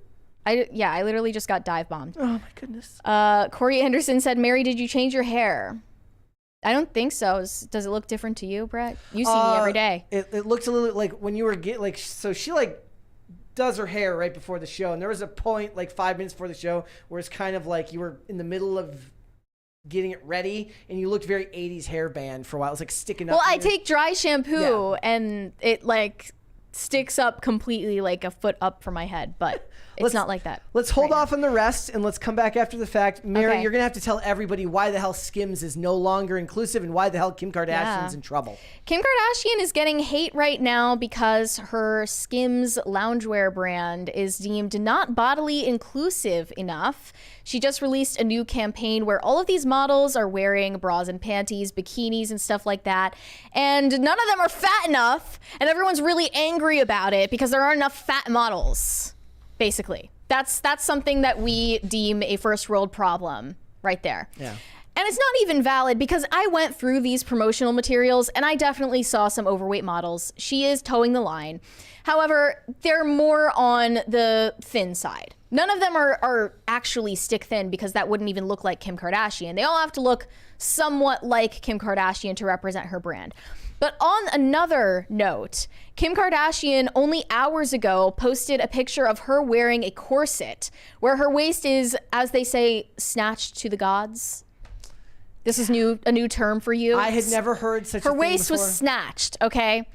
And she posted this picture and immediately everyone was tearing her apart. Here's the photo, if you guys are wondering. Yeah, they're saying that this is promoting rib removal. Oh, shut up, you dorks. They're saying that she allegedly has taken 2 or 3 of her ribs out in order to fit herself into a corset. And also, this isn't promoting a good image for her daughters. She's promoting a negative body image for the world that her daughters are going to grow up in. And How is this it's not a tragedy. how is this not just body shaming going the other way? I mean, I just think it's ironic that when Kim Kardashian gets surgical alterations on every square inch of her body, nobody says anything. Or if they do, they celebrate it and say, "You do you, queen." But then the second that she wears a corset, which has all of this baggage attached to it about, you know, women being forced to wear them, that's when everybody starts crying and soiling themselves. This is a sign of how privileged we are in the West, that this is the stuff that we complain about. In fact, most of what we talk about on this show, which is what I love about it, is like, it is a sign. The things that we get angry about, the things that upset us, are a sign of just how little we truly deal with in the West. Agree. But at least if you're going to criticize Kim Kardashian, there are plenty of valid reasons to do so, but they always choose the dumbest ones. One comment said, "This is how you look when you take 2 or more ribs out. This is not a great image for your girls." Another one said, "Her organs are displaced. This is cruel to the human anatomy." Where are her organs? I used to make that joke on here, and Mary thought I was kidding when I said that people actually said that. But people actually say that. That's a thing people say. Where are her organs? It's more associated with like characters that are in comic books or in video games. And if they have too small of a waist, where are her organs? Oh my goodness. Someone please find her organs. Also, there's going to be, forever, this will be a thing where women will look at women who have the body that they want, who have perfected the look that they want, and they don't look at it with any amount of desire to match it. What they want is to tear you down and say that you're promoting unrealistic beauty standards, whereas men look at men who get, you know, in shape and they're like, awesome, I wish I could do that. I want to do that. I want to be in shape like that dude, right? Women just have this need to tear each other down when it comes to this stuff because it shines a light on their insecurities. Yeah, we just have different brains, I guess. That's the reason why the body positivity movement even started in the first place. But then, interestingly, Anya Taylor-Joy just yesterday posted a picture of herself also wearing a corset. Oh, that was the one I showed earlier. I didn't show Kim, or I showed Anya. Anya Taylor-Joy also posted this picture because she wore a corset to the premiere of Dune 2. And now she is getting a whole slew of even more backlash for the same reason. Some of her comments here. Can we not normalize starvation? Anya, I love you, but please don't post things that could be dangerous for impressionable young fans to see. Again, these people don't want you to strive for anything. They want you to be lazy, sedentary, and miserable, just like they are. Another one said, Anya, I love you, but this looks so pro-anorexia. She's literally promoting anorexia, guys. Another one said, poor form. This should not be promoted. See, history of corsets, history of death associated from corsets. Shut up. And why we are women, not little toys for boys to measure and compare our waists. You are the ones measuring and comparing each other. Men look and go, hot. Another one said, do you realize how corsets are hurtful for women's health and should not be promoted? Another one said, are your ribs okay? Could you breathe? Like, honestly wondering. Smiley face. I just want them to look. I don't care if you promote stuff that isn't healthy for you. I don't care if a woman wants to take pictures of herself smoking and saying, go do it. I don't give a crap. You don't owe anyone shit on your platform. That is funny. Like, Anya Taylor-Joy has had paparazzi take photos of her smoking on a curbside. No one was commenting, like, how dare you promote lung cancer to your young, impressionable fans. Blah, blah, blah. Yeah, like, but the second that it has anything to do with body standards, that's when they lose their minds. Yep. And also, there's a lot of pseudoscience and a lot of pseudo-history surrounding corsets in general. It's just funny because when women stopped wearing corsets, they just wanted to impose these same dimensions on themselves by going under the knife. Yep. It would actually be better for us to wear corsets than to do whatever Kim Kardashian is doing to achieve these insane, unnatural proportions that she didn't have before. It's your right as a famous person to do whatever the hell you want within the confines of the law. And if it's unhealthy for people, who cares? Okay, look. If today Kim Kardashian made an Instagram post where she posted all of this plastic surgery results and she said, everyone should go get plastic surgery. It's a good thing. I love it. You should try it too. And there are no consequences. Darwin Award. Everyone should get plastic surgery. Everyone should go on Ozempic. Everyone should get BBLs. If she posted that today, I would say that's wrong. I would. Okay. But I don't think it's wrong to post a picture of yourself wearing a corset. I don't think that that actually is morally objectionable. There are plenty of things that Kim Kardashian has done, the beginning of her career, most importantly, that are morally objectionable, but this isn't it. One of my favorite things that I saw recently was this. We are so screwed here in the West, guys, when it comes to your propaganda. More Americans taking Ozempic will boost the U.S. economy, says Goldman Sachs. I mean, it'll boost the big pharma corporations. Chair. Yes. Chair is looking really skinny today, almost non-existent. Chair, you are a skinny king, legend. Skinny king, skinny queen. I have no idea. Chair is non-binary. Chair, it's okay. All I'm saying right now is like with all of these things, it's your. Usually, when people say you need to use your platform for good, what they mean is you need to post about activism, you need to post about social justice, and you need to promote my pet causes. That I find abhorrent, but I do believe you shouldn't use your platform to promote like actually mutilating your body. It would have been hilarious if Kim Kardashian, who recently was posting a thing about trying to get somebody off death row, if Kanye was like, I'm actually super pro death penalty. Yeah. Like, just to be spiteful. Just to be spiteful. Like, I'm here for it. Like, I'm sick of advocating for good causes. I say you advocate for what makes you happy. And if that's a bad cause, so be it. It's our job to figure out whether you're right or not. It's like she's not promoting anything, though. I feel like just by existing and not being fat, you're going to be accused of promoting eating disorders. Also, like, if you just exist while skinny, that is a crime. That is a sin against our God of body positivity. And they've reframed the argument so that when you shame them for being overweight, telling them that they're going to die of heart disease and have a massive coronary in their 40s, they're going to say, first of all, those stats are wrong, and the argument's changed about that. So they've reframed it so that when they insult you for being skinny, there's all sorts of societal evidence that tells them that they're right. Ooh, look into the history of this. It's problematic. But when you say, yo, do you know any like fat old people? They're like, that's problematic, right? So you cannot push back. Only they're allowed to do that. I love that Blair White video where it's just like, dead. That body positivity influencer, dead. That activist, also dead. Yep. Like, and there are like 10 examples because they were the ones trying to tell the media that being 500 pounds is actually healthy. I just saw something the other day about somebody going to FatCon. Oh yeah, FatCon. That happened like a month ago. Yeah. What was the point of FatCon? Is it just like fat people hanging out together? Eating together? It's a big event. There's got to be a lot of food. Yeah. The catering is going to be off the charts. I just look at all this stuff and I really do think that for the people who like to talk about everyone being privileged, maybe it would be good for us as a society to recognize that our ability to complain about these things means that we are also of the most privileged people in the world. Even if perhaps you're not a straight white male, you're still very, very privileged. because you can literally send a message to a famous celebrity and scold them. Like, never before in history were you allowed to just scold celebrities based on your pet cause. Unless if you did, it's not like they're listening. Yes. Right? Most of the time. Yep. They're not looking at your comments, so what's the point? You're screaming into the void.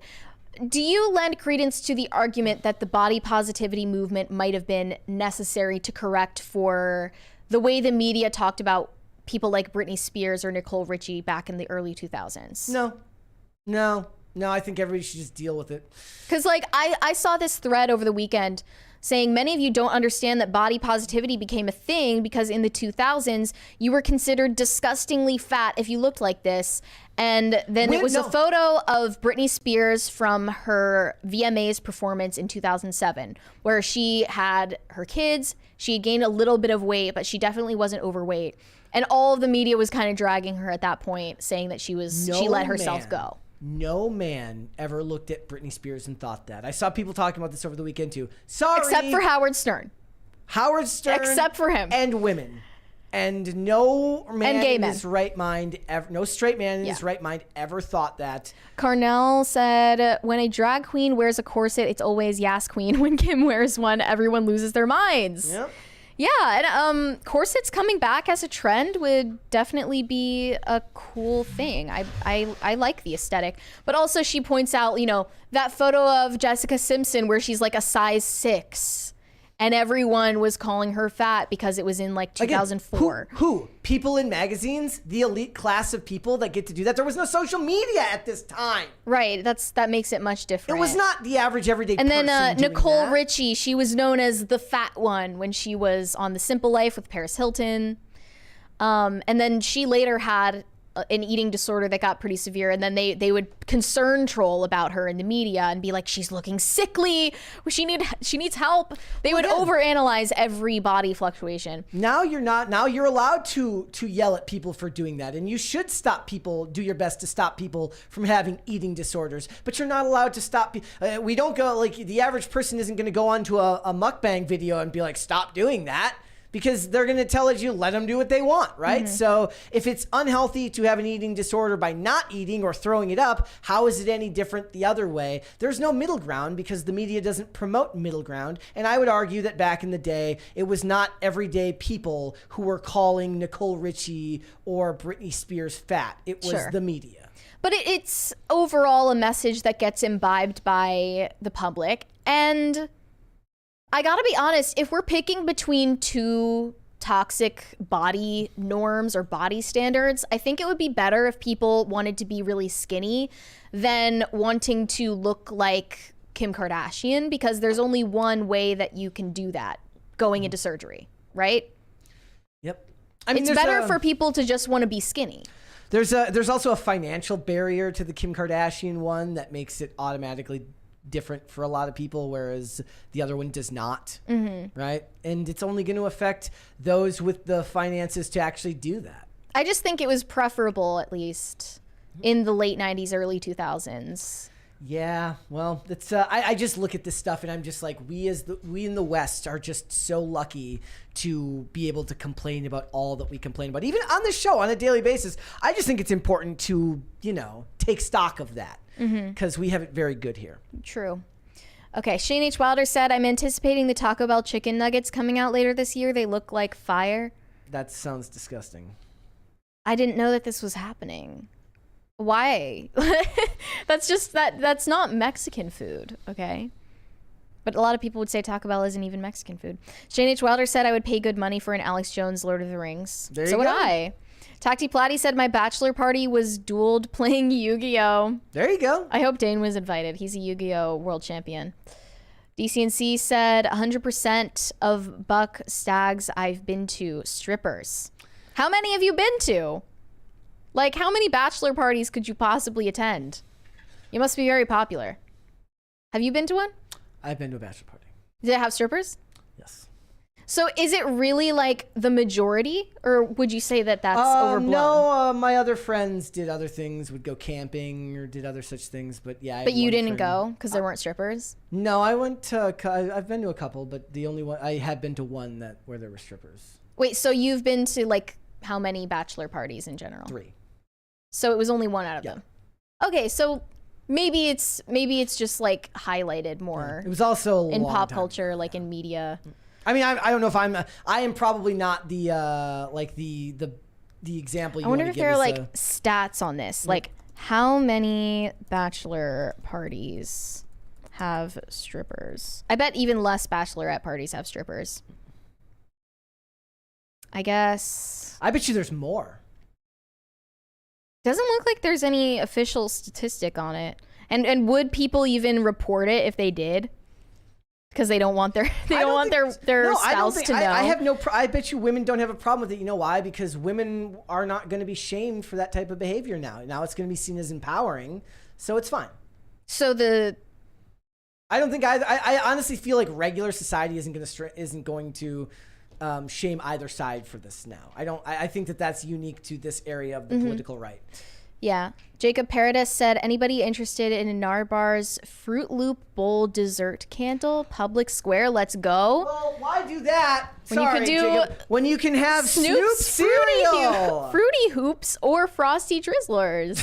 Which can we get a Frosty Drizzlers Narbar's candle? We'll have to do that. Also, I'm almost done with this box. You gonna go get more? No.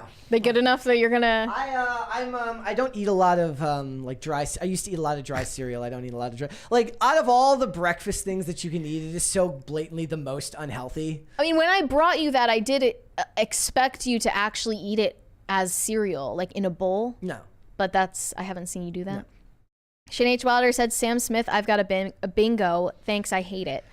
Yeah. DCNC said wheelchair-bound, deaf/blind trans Blasian on Deal or No Deal, or I'm not watching. Well, you're doing that in the name of equality, which is a good thing. There's a $20 one here from, can you read that one? From Stephen Van. I can't read the whole thing. Dallin Wetters said FatCon is all about obesity, fat fetishes, and fornication. Okay, so it's a sexual thing. So like feeders and eaters. Ew. It's just that they're wheeling their obese partner around all of the food tables. I'll pass. Gross. Gordon Shumway said this super chat. Oh, we read that one.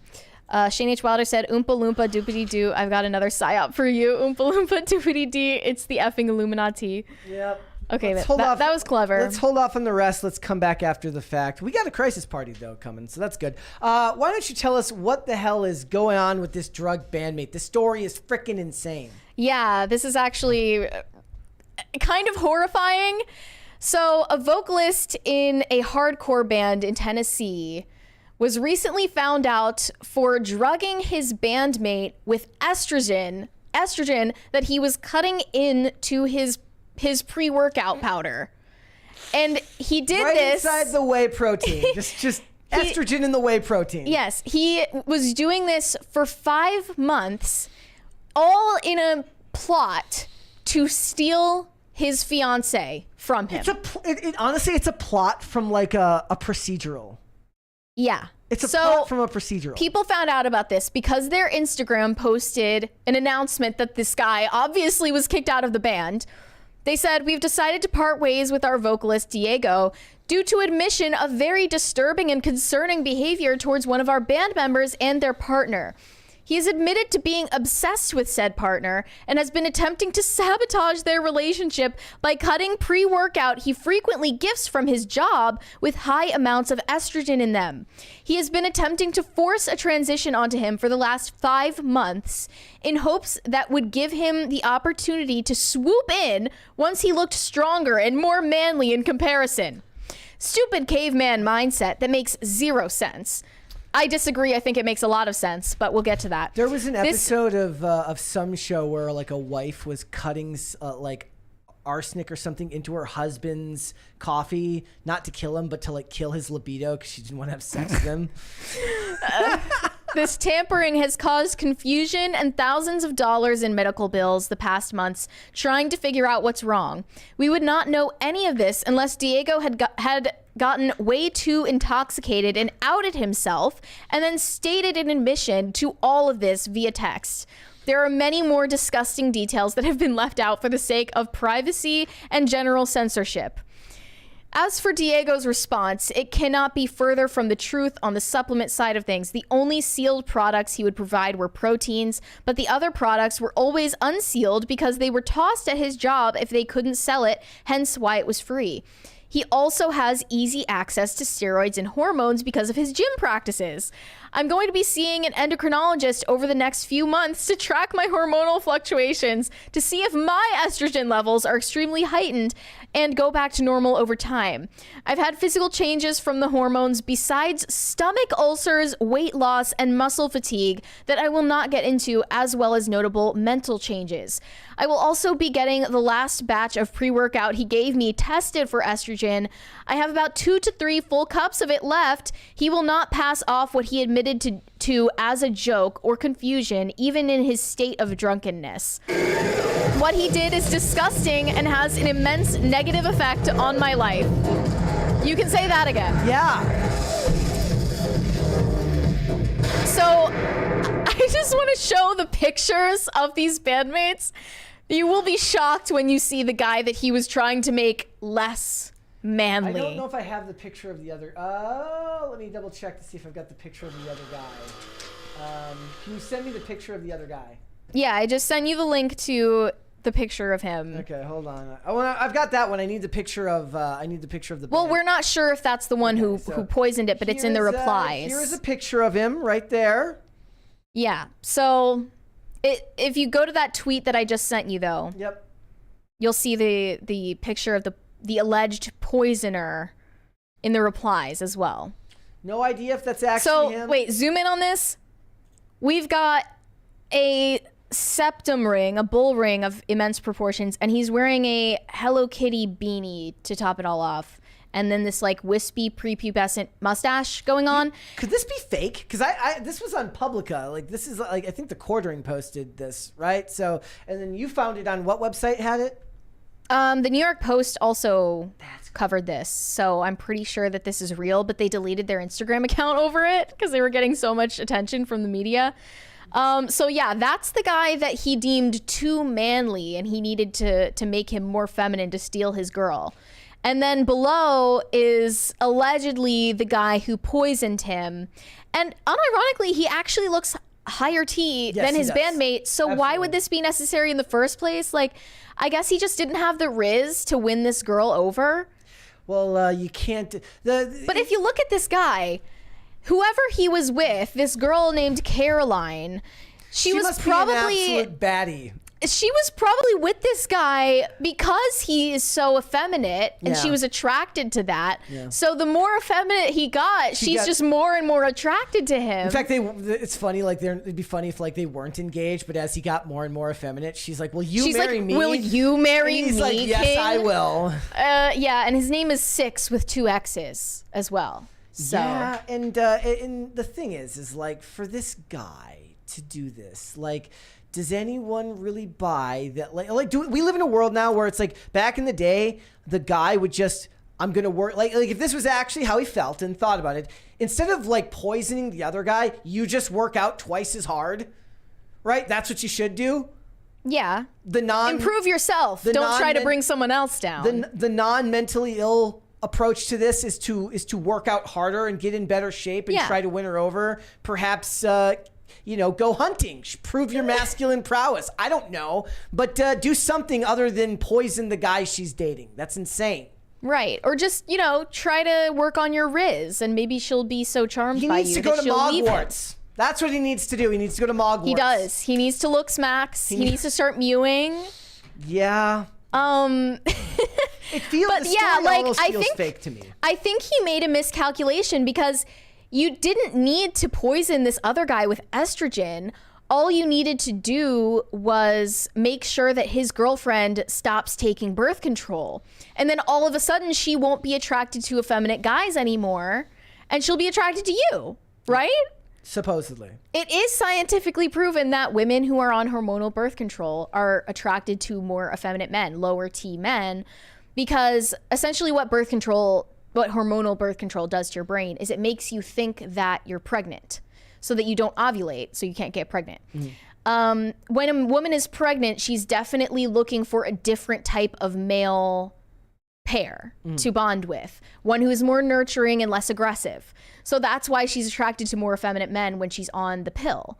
You just needed to convince this girl to stop taking the pill, and instantly she'd be yours. So is this actually one of those things where, like, it's too late now for him to listen to my advice? Society is reacting to, men are becoming more effeminate because of birth control, because society is just responding to. Well, the effeminate guys are getting more play. Yeah. The effeminate guys are able to pull more. Which is then you end up with things like what was literally we were going to talk about tomorrow, baby girl energy, as they're calling it in regard to Jacob Elordi, is a lie to me. Like, I just don't buy that that's actually that extreme of an example, right? But perhaps that's what it is. No, it's real. Birth control has just shifted women's preferences so much. We have an entire population of women right now walking around in a state of phantom pregnancy, and it's warping their brains and their sexual preferences to the point where actual masculine guys aren't getting enough. They're not getting the female attention. The effeminate guys, like the one you just saw in that picture, he's the one who has a GF. Yeah. Like, everything is turned upside down. It's too late for this guy to listen to my advice, but this girl is literally Helen of Troy. Like, she changed the fate of two men's lives permanently. And maybe this guy will get like jail time. He got caught because he admitted. He got drunk. This guy got drunk and he admitted. He was like, guys, I've been obsessed with your girlfriend for months now, and I have been poisoning you with estrogen in order to make her less attracted to you. And then after he sobers up, he's like, oh, like, I was just kidding. Like, that was just a bit. But if you test this remaining pre-workout and you find estrogen in it, this guy needs to go to the cops. What would you even charge someone with? Like, what's the crime? This is the first time this has ever happened. This is the first forced transing that we've ever seen. And it happened between two straight non-trans men. Maybe that's what they'll call it. Forced transing. It's actually insane. Like, I do hope that this guy gets in trouble, because I've never heard of something this unhinged before. Yep. Fixing the money gun. There we go. Okay. Yeah. When I saw this story, I couldn't actually believe it. But another article to just not drink. Don't drink, my friend. You shouldn't drink and admit things that are going to get you in trouble with the law. Yeah. Literally, they posted the text message conversation to prove it. He said, "I'm sorry, guys. The project is overdue. To me saying some very uncomfortable and disrespectful things to Six and Caroline, such as giving Six estrogen and being obsessed with Caroline and hating him while I was drunk. I've been kicked out as well, and I will never be in the scene again." And they just said, "Oh, WTF? Damn, son." And then he said, "I was really drunk, and I told Six and his fiance that I was obsessed with her and had a deep hatred for Six and gave Six estrogen to get an edge up on him." So he freely admitted this while he was drunk and after he was sober in text message proof. Like, it's a closed case. That is absolutely insane. And the funniest part is these are the leftist punks. Yes. They're one of these people who, like, thinks that they're in the leftist punk scene. It's willfully poisoning. Penal Code 347A1 states that a person is guilty of a felony if he willfully mixes any poison or harmful substance with any food, drink, medicine, pharmaceutical product, or public water supply, and knows or should have known that the person would take or consume the poison substance. So okay. Does it count as a poison substance? Because it's not technically, like, we're not talking about arsenic. Is it poison if doctors are able to prescribe it to you because you have a mental disturbance? Yeah. I mean, no, because for this, first of all, he's giving it to somebody without their consent, and also dosage would matter and stuff like this. So no, I don't think that. Oh my gosh, I saw this insane, I don't know if this is real, but I saw this insane, like, Reddit post the other day that said, I'm hooking up with this girl in exchange for testosterone replacement therapy. Like, it's just nightmare fuel. What is the full? Also, I heard that if you take artificial testosterone, you're like, as a man, your body isn't going to be able to produce it naturally anymore, so you have to stay on it. Well, there you go. So this is very, very, like, if not lethal, at the very much, it's life altering. I don't know what happens if, maybe a man who identifies as a woman is on estrogen for a prolonged period of time and then he stops taking it. is he ever going to be able to produce that level, the natural level of testosterone again? Yeah. Like, this might have fucked up this guy's whole life permanently. All because the other dude doesn't know how to spit game. Right. Never needed to be like this. It never needed to happen this way. Truly tragic. It is. Let's go to Super Chats and then we'll just hang out. Bucky Ducky said Mary being attacked by bugs, Asmongold moment. Asmongold got involved in the whole Hassan thing. What did he say? Basically saying, like, I think he was on Hassan's side, and people are like, bro, your room is filthy. Come back when you've cleaned your room. Well, he, definitely doesn't live like someone who's a millionaire. Bucky Ducky said, one of these days, y'all should do a full episode acting like the chair is actually a guest host. What do you have to say about that, chair? Oh, that's interesting. That's interesting. Okay. We might do that.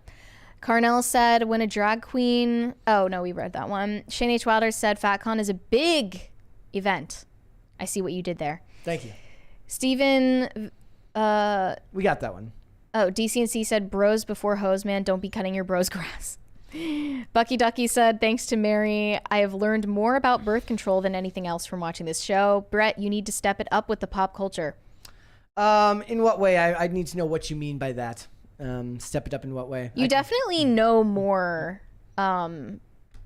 information about like pop culture trivia and stuff due to your IMDb trivia section research. Yesterday I saw this one that it's like something I would have wrote like if I was on Ambien back, and like all the words were so horribly misspelled. It was worse than that Willy Wonka. You weren't able to spell check yourself on Ambien?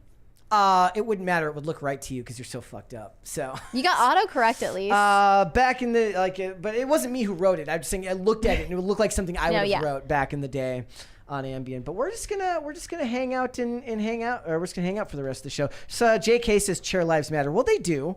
Chair has a lot to say. Technically, we have two chairs here today. Oh yeah, it's Chair and Chair's evil twin. Yeah. Chair and hair. Chair with two R's. Yeah. Yeah. Two eyes. Oh. Two eyes. Okay. I like that one Chair. better. Gordon Shumway says live, laugh, chair. Russell says, Brett, you need to roid it up. PCC then rage. That would no. So that would be intense. Yeah, that would be very intense. I'm already hyperactive enough. I don't think we need that in our lives. It's funny because I rewatched the show Limitless, which everybody should watch. The show, I'm not kidding you. Like when we got to like the penultimate episode, and they're doing this final montage going to the last episode, which was like, how did they cancel this shit? It's so good. It's so good. It's so much fun, and I really do think that everyone should go watch it. But there's so much like the analog between drug addiction, like with typical everyday drugs, and this drug that just makes you the smartest person on earth. It's just really, really funny how good they do it in that show. But I really recommend everyone go and watch it. It was really good. I've been thinking about watching it. I just don't know because it's not. I don't know if it would be your speed, but it's. I like so the fun. movie. Yeah. Oh, you do? Yeah, I like the movie. It's really funny because he's in. So Bradley Cooper makes like 4 guest appearances in the show, and you just know that. But as a different. No, as himself, as okay. Eddie Mora. But what's funny is like this show was made in 2016, but you know that if this show had been made like 5 or 6 years later, it would have been done on cable, and he would have been a regular character in most of the episodes, rather than just coming in for like 10. You just know that on streaming. Yeah, like it would have been. They would have done it on streaming, and he would have been a more prolific character. But in this, he's not really the main character. He's just kind of he helps incite the incident that brings the main character into the story. He's like Chair. Kind of, in a way, like, but it's really, really fun. But you know that if it had been done later, you just, like, when you watch these episodes, you know that, like, he just fit 20 minutes into his busy life to, like, pop in. Because he was a producer on the show, too. And he would just pop in to do his scenes and then leave. I don't know. The Buffy the Vampire Slayer recommendation did me dirty. Well, I mean, I don't expect any more that you'll like anything I recommend. So I recommend that to the people watching, not necessarily to you. I wouldn't know what to recommend to you. If you had to think of something. I can't think of something. Veronica Mars. All right. I don't give know. That though. a try. I have no idea. High Voltage 75 said, are those chairs comfortable? They're fine. Fun fact. No, do the chairs feel comfortable? Are the chairs feeling comfortable right now. They look a little awkward, but that's okay. Like they look like, I mean, this chair is playing avoidance. Yes. Yeah.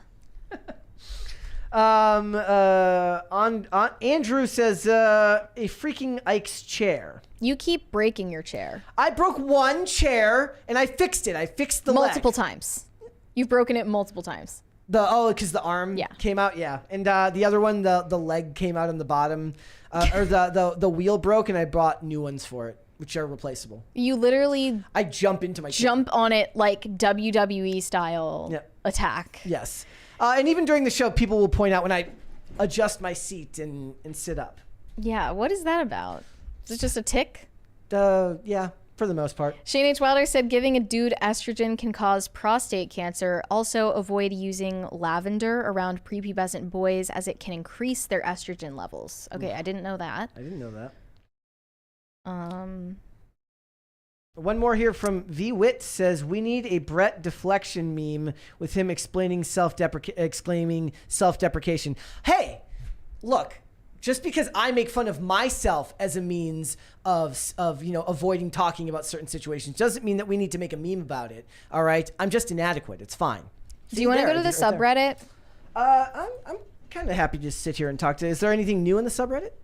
I don't know. I want to take a look at it. I'm currently part of the gang stalking subreddit, the Taco Bell subreddit, and the Catholicism subreddit. I've been using Reddit more often. I'm not like a poster. I'm more of a lurker. Oh, we got one here from Cobra Command Derp. Says media recommendations to Zoomers is pearls before swine. They're too steeped in their own irony to enjoy things that last longer than 8 seconds. Yeah, but Mary's not the typical Zoomer and has a longer attention span than even I do. Granted, that's not saying much. I like some things. Yeah. What was the last thing that you really, really liked that somebody recommended to you?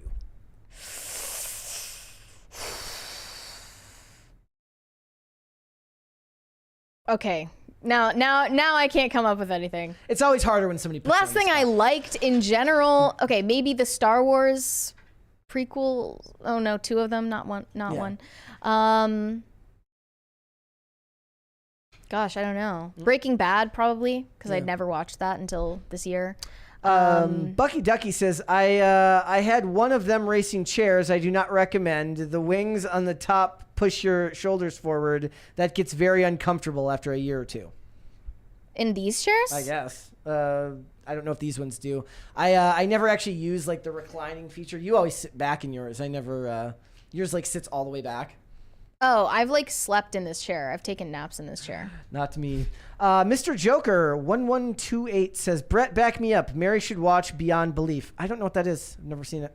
Brett, go to the subreddit. There's some new memes. Okay. I know you hate memes and you don't want to react to memes these days, but we can do that. We got one more here from DCNC. Says, Mary, go full deep on My Little Pony. I could see you as a brony.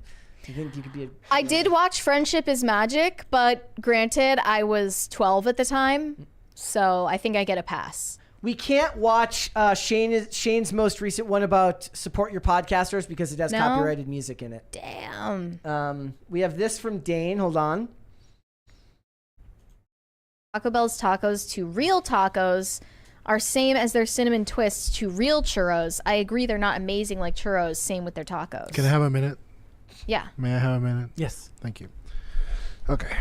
Did you see the Justice for Mocha cameo? You didn't catch that? Really... Okay. I can give an update on that situation. Okay. Okay, so Mocha is evil. Likes to steal her sister's food. She has a sister named Chloe. Just eats it. Fat. And the Chloe's the fat one. Oh. But Mocha just comes up and steals it. And so you have to like literally pick. Well, maybe Chloe needs her food to be stolen then. No. She's going on a diet. So here's the thing. And so you just pick it up and you remove it. You say, stop it. And it's just evil. I posted a picture yesterday of Chloe said the only acceptable cat. It's true. Sorry. Facts. Fact of the matter. Insanely pissed off when people say it's not actual Mexican food or whatever. Listen, it's a taco. It is a weird form of like white self-hatred to like Ooh. My tacos suck. I'm bad at making tacos. I'm such a bad cracker. Mr. Joker said, Brett, back me up. Mary should watch Beyond Belief. No, I already know. I haven't seen that one. But Cobra Commander says Beyond Belief, hosted by Jonathan Frakes in the 90s. I didn't see it. It's not that John Stewart said, Mary, I like things. Brett, name one thing. Mary. It's literally like you should wear, like, it's like if you wore a shirt that says I like things. Oh yeah, name 5 things. Maybe it's a spite thing, but I don't like the things that are recommended to me. I liked some things that I watched of my own accord. I think that's easier too when you find something on your own, right? Yeah. So the thing is, like, when somebody recommends it to you, then you feel a pressure to like it, which makes you not like it. I think that happens to a lot of people, right? Like, also, it's like when people were telling us to go see Godzilla -1. The more they suggested it, I'm just like, yeah, I'm not doing that. Yeah, that one was. I know that a lot of people liked it. I do regret not getting tickets though. Shane H. Wilder says the music is not copyrighted. It's public domain. I used it just an isolated AI vocal of SpongeBob. Okay, well then let's watch this one. Okay. Here we go, guys. And guys, hit the like button, please, because our jobs are so difficult here. I really need you guys to hit the like button. Otherwise, I don't know how I make it through the day. So please go and do that. In the arms of the angel, I hate it. Yeah. Especially today, like the stress of being a streamer is really weighing on us, and I don't know how I do it. We're just gonna try to pull through today. I'm gonna do my very best to just. That's how I feel right now. How we do it day in and day out. from the start. It's so bad. It's so bad. It's so hard to be a streamer. It's so How do I hard do this? to be honest. How do we do it, man? I don't know. I want to dance. How do we do it? Oh, it's just. I think this is my last straw. Like, I can't do this anymore. I'm the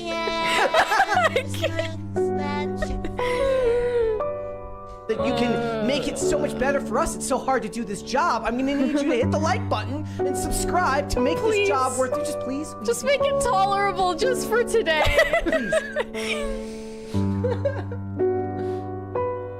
For less than a cost of a cup of coffee. I mean, that doesn't say anything these days. Coffee's expensive as fuck. Are you kidding me? That's true. It's like saying it's less than the cost of a Subway sandwich. Good point. Good point. A Subway cake sandwich. This job is so freaking difficult. I don't know either. It's just not easy being us, Mary. It's just not. That nearly brought me to tears. Chair again! But then we got DCNC asked, is Mocha's fur softer than Bucko's? No comment. We have a $20 from That Stanzatastic. Don't recommend things to Mary. It will only upset you now that you all are at 100K and growing fast. If you had the opportunity to revive a canceled show or movie, what would it be? # justice for something? 0. None. Nada. None should be revived. The time period in which a show is made is every bit as important as the material itself. Look at the remake of Justified, which was ass, and just about everything else that gets brought back. Like I said, recently they were talking about bringing back White Collar. Can't do that. Willie Garson has since passed on. You don't do it. Leave it alone. Bringing Suits back, but it's not Suits. It's a spin-off of Suits, right? Just no. Leave it. Avatar remake. They sucked. The only need thing to do that. Like Gossip Girl remake, in my brain, it sounded nice, but I realized that rich people don't want to be perceived as rich anymore, so you can't make a show about rich people. I always mention there's a show called Royal Pains, which is about a doctor working, like a doctor who works in the Hamptons. He's a concierge doctor, and they do it. It's a whole show where the ultra rich, kind of clueless people are portrayed in a positive light. They're all like whimsical and kind, despite the fact that they're always portrayed as like a little bit disconnected from reality because of their wealth. Yeah. But they're never shown as bad guys. That is right? interesting. And you just wouldn't see that now. Like if they tried to bring that show now, it would be hell on earth. It would be awful. Yeah, I mean, you can't make a show about a bunch of rich teenagers in New York City because nowadays rich teenagers in New York City are obsessed with pretending to be poor. Yeah. Mr. Joker 1128 says, is Cobra Kai the only example of bringing something back that turned out amazing? Yeah, in a lot of ways. Okay, yeah. Probably. But it fell off a little bit. Like, not the entire thing wasn't as good as the first season or 2. Pete Tran is right. Ezra Miller was in the first episode of Royal Pains. He was in several. Oh yeah. He plays a character with like a disease, like a blood, he's like hemophilic, like his blood doesn't clot, and he's got like a girlfriend who's got super bad. What is it where you're like obsessed with looking up medical conditions? Yeah, she's like super bad hypochondriac. Jake Martin said Mary would like Mad Men if she hasn't seen it. Maybe you should take one of their. Have you seen Mad Men? I've seen the first 2 seasons. I never watched it past that. When was that? Do you remember? Like, do you think it would be my type of show? Like I said, I don't know what the hell your type of show is. Like, I looked into it before because it seemed cool from the outset, but then I realized it was just like it had a lot of sex scenes in it, and I never watched it. Yeah. Again, the sex scenes thing, it's a big obstacle for giving something a try. I just don't want to see that. Corey Anderson said Mary watched Gilmore Girls. It's the best. The other thing about like the idea of like reviving a show is like the ones that I love, there are all sorts of like revived procedurals that I love, but they weren't the originals weren't part of my childhood. So if you're reviving it, you're not reviving it for me, you're reviving it for whoever's younger than me, right? I love the really bad MacGyver remake. It's not good. I love it.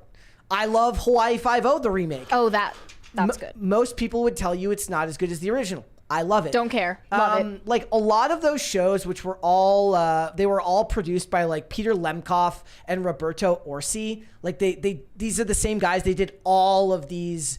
They did the Magnum PI. I believe they're the same people who did the Magnum PI reboot as well, right? Like I love, and I didn't watch the Magnum PI reboot, but a lot of these shows, I love them, but I don't expect the people who grew up with the Jack Lord, Hawaii Five-0 to love it. Mm-hmm. I love it for different reasons, and that's fine.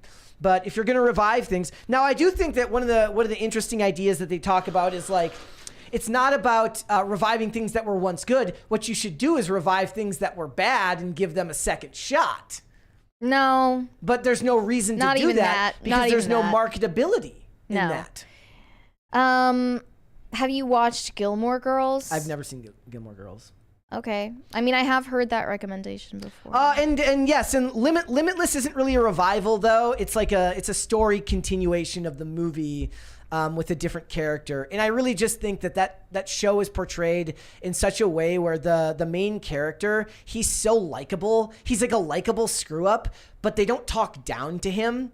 Like I told you, I tried to watch this show Tracker the other day, and this guy's supposed to be this badass, ultra capable tracker, and women are just talking down to him the whole first 20 minutes of the show, and I wanted to knock my TV over. How am I supposed to buy into this guy as a great lead character if this bitchy lawyer is calling herself a Harvard boss bitch and making fun of him? Wait, she actually called herself a Harvard boss bitch? Wait, fuck this, and that was in the script? That was in the show, yeah. She called herself a Harvard boss bitch? Yes. Was that supposed to be self-deprecating at least? No. She's being portrayed as like ultra in control of the situation as she gets him out of jail while being snarky. Nobody likes snark. Everybody hates it. The women who like snark aren't watching your TV shows. What are they watching? They're not. They're on Twitter complaining. Shane H. Wilder said, I wanted Cartman, but this is all I could find. That's good too. It was still pretty bad, so mission accomplished. Bucky Ducky said, toss a coin to your streamer, oh Valley of Plenty. There you go. Somebody said... Also, go back to meme reviews, see what's new on the Reddit. They want the memes.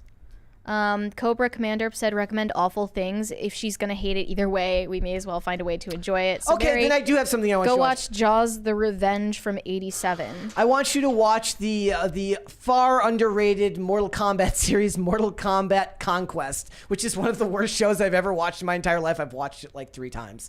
It's awesome. Okay, I don't want to intentionally watch things that are bad, right? Like, let's read some more. That stands a test. Taco Bell's tacos to real Keep going. Keep going. It's the ghost of me. Yep. That Stanzatastic said, what about Family Guy? It came back and it was entertaining. Did you ever watch that? No, I mean, again, it's different for different people, right? Like different people are gonna have different opinions on whether it works or not. But if you have strong attachment to the original of something, just most of the time, if they're rebooting it, bringing it back is a little bit different. Again, like I said, bringing it back is a little bit different than rebooting it with new people. But most of the time, I feel like when you bring it back, it loses its magic. Rapscallion said first super chat but long time watcher. Thank you. I'd recommend The Blues Brothers if you haven't seen it. PCC, let's go. Let's go. Have you seen Blues? I haven't seen Blues Brothers in years. But perhaps I will watch that this weekend. I want somebody to remake the movie Rad, the BMX movie. It would be awful to remake it because it was such a product of the 80s, but I'd love to see like somebody on the internet try to remake it themselves. Could they do it with hoverboards? That'd be so funny. For Gen Z.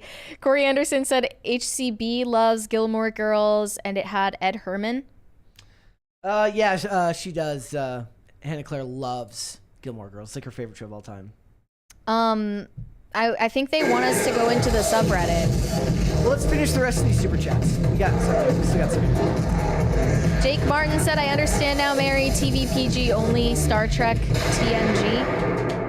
The Next Generation. Star Trek. Would you be willing to watch Star Trek? Is this one of the intentionally bad recommendations, or No. is this an actual recommendation? No, it's just an actual recommendation. I don't know. I feel like, I don't know. My dad was like really into Star Trek and like Battlestar Galactica and never watched James those. Brighter says Rad doesn't need a remake. No, it doesn't. I was being sarcastic. It would be ridiculous to remake such a cult classic. Kane Bizarro said, how about the TV show The Pretender from 1996? I finally got around to starting to watch that this year. I got through about a season. It's fun, but it's also like it's very of its time, which I really, really like about it, but it's very much a procedural. So if you don't like the procedural format, you're probably not going to like it. They're not showing up okay, for I got me the rest now. here. So Jake Martin says, I understand. Oh, you got the TNG one. Corey Anderson says, Mary, have you seen Porky's? No. Have you? No. Never heard of that. DCNC says, have you ever seen a film called Cube, Canadian, made for under $1 million, less good prequel and sequel? No. Have you? Gleaming the Cube would be a thing that they could try to remake. Also, like with the Roadhouse remake coming out, which, by the way, Jake Gyllenhaal now says it was always meant for streaming. With the Roadhouse remake coming out, maybe we'll get like Escape from LA and Escape from New York remakes eventually. I haven't even seen those. Nope.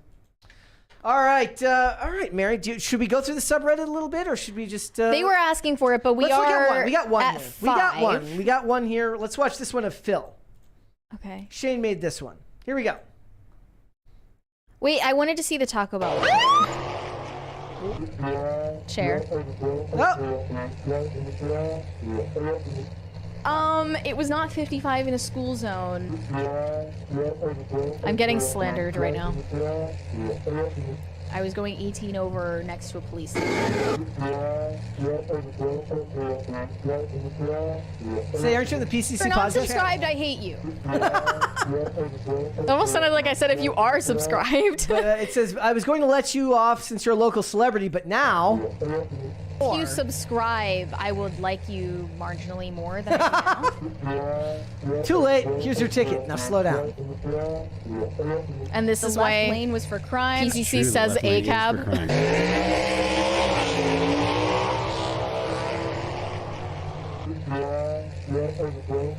I wonder who that guy was. Probably just some failed musician or talent terrorist. He did change his username to talent terrorist. What was the Taco Bell one? Below it. Crying over the new Taco Bell items getting released this year. I can't believe it. My gosh, it's real. I thought Taco Bell was pranking us with this one, so I couldn't believe my eyes when I saw it. Why is this delicious? It tastes like Baja Blast, sherbet, cheesecakey, key lime pie. What? That is a Cheez-It. The Cheez-It Crunch Wrap. The Cheez-It is 16 times. How do you get invited to this? I want to know. Super extra cheesy. And you just know it's like the best made Taco Bell You stuff know that. ever. Yeah, I was just thinking There's that, like a legit chef this back is there. not what you're going to be getting. No, it is not. On the drive-thru. The Crispanada is filled to the brim with braised chicken and cheese. Most likely not when you get yours. It will not be filled to the brim, as I learned the hard way. I have officially found new favorite item at Taco Bell. Okay, what do I have to do to be invited to this? Twists will be a part of my regular order. I want that hoodie. We should get you that hoodie. They give you the free merch. They give you the free food. We should get you the Taco Bell hoodie. See that? I think adding tajin to the taco shell is genius. The tahini makes it like extra tangy. The chicken cantina items actually blew my mind. Mary's like literally avocado like ready to verde salsa. Yeah. The slow roasted chicken with the veggies and green salsa is an insane combo. Actually screaming over my favorite The Taco ice cream Taco! shop being at Taco Bell. Wow, this is insane. Okay, the faces that she's making are really with annoying. a chilled Baja Blast. Enjoy the nogs. The Crying faces were the over- worst. But All right, there you go, guys. Do we have any more there? I think we got all of them. We got Not That Jon Stewart says, Pretender wouldn't work today with modern surveillance. It was very much of its time. I love that show. Yeah, I'm gonna have to go and finish rewatching. It's also got a lot of seasons. I do love that. I forget the name of the main character, the main female character, but she's so mean. She's one of it's really funny because if it was made today, I think I'd hate her. But she's just so overwhelmingly trying to project a masculine energy that it makes me laugh. She just smokes constantly. That's her thing in the show. She's just constantly smoking. And then I think we got one more here. DCNC says Demolition Man. Just watch it, Mary. It's good. to be determined. Yep. Gordon Shumway says Blues Brothers is amazing. It's a musical, but in a cool way. Songs by James Brown, Aretha Franklin, Ray Charles, Cab Holloway, and it has a psychotic Carrie Fisher. Okay. And Not That Jen Stewart. Yes, the character's name is Miss Parker, and it's played by a lady named Andrea Parker, so it's perfect. Yes. Someone said that Demolition Man is too risque. You'll have to. We'll find. Is it true? Yes, we'll have to find you something risque. to watch over the weekend. You'll have to find something to watch. Yeah. Yep. Or you could just sit and watch paint dry. Yep. Brada Spliff says Burn Notice was the best of those types of shows. Burn Notice is perhaps one of my favorite shows of all time. Everyone should watch Burn Notice, as well as all shows on the USA Network. I watched Burn Notice way too much, and I'm never going to watch it again. All right. Did we get all the super chats? No, I think I don't know. We got one. Cobra Commander says, have you seen Birth of a Nation? It's a classic. No. And we've got, I think that's all of them. All right, Mary, let everyone know where the hell they can find you. You can send me validation on Instagram at Mary Archived, or you can send me hate on X. That is also Mary Archived. I don't think the language in Demolition Man would offend you, but I don't think there's nudity, not that I remember. So it depends on what you mean by risque. I mean, they're not like full frontal nudity. Yeah. Okay. Yeah.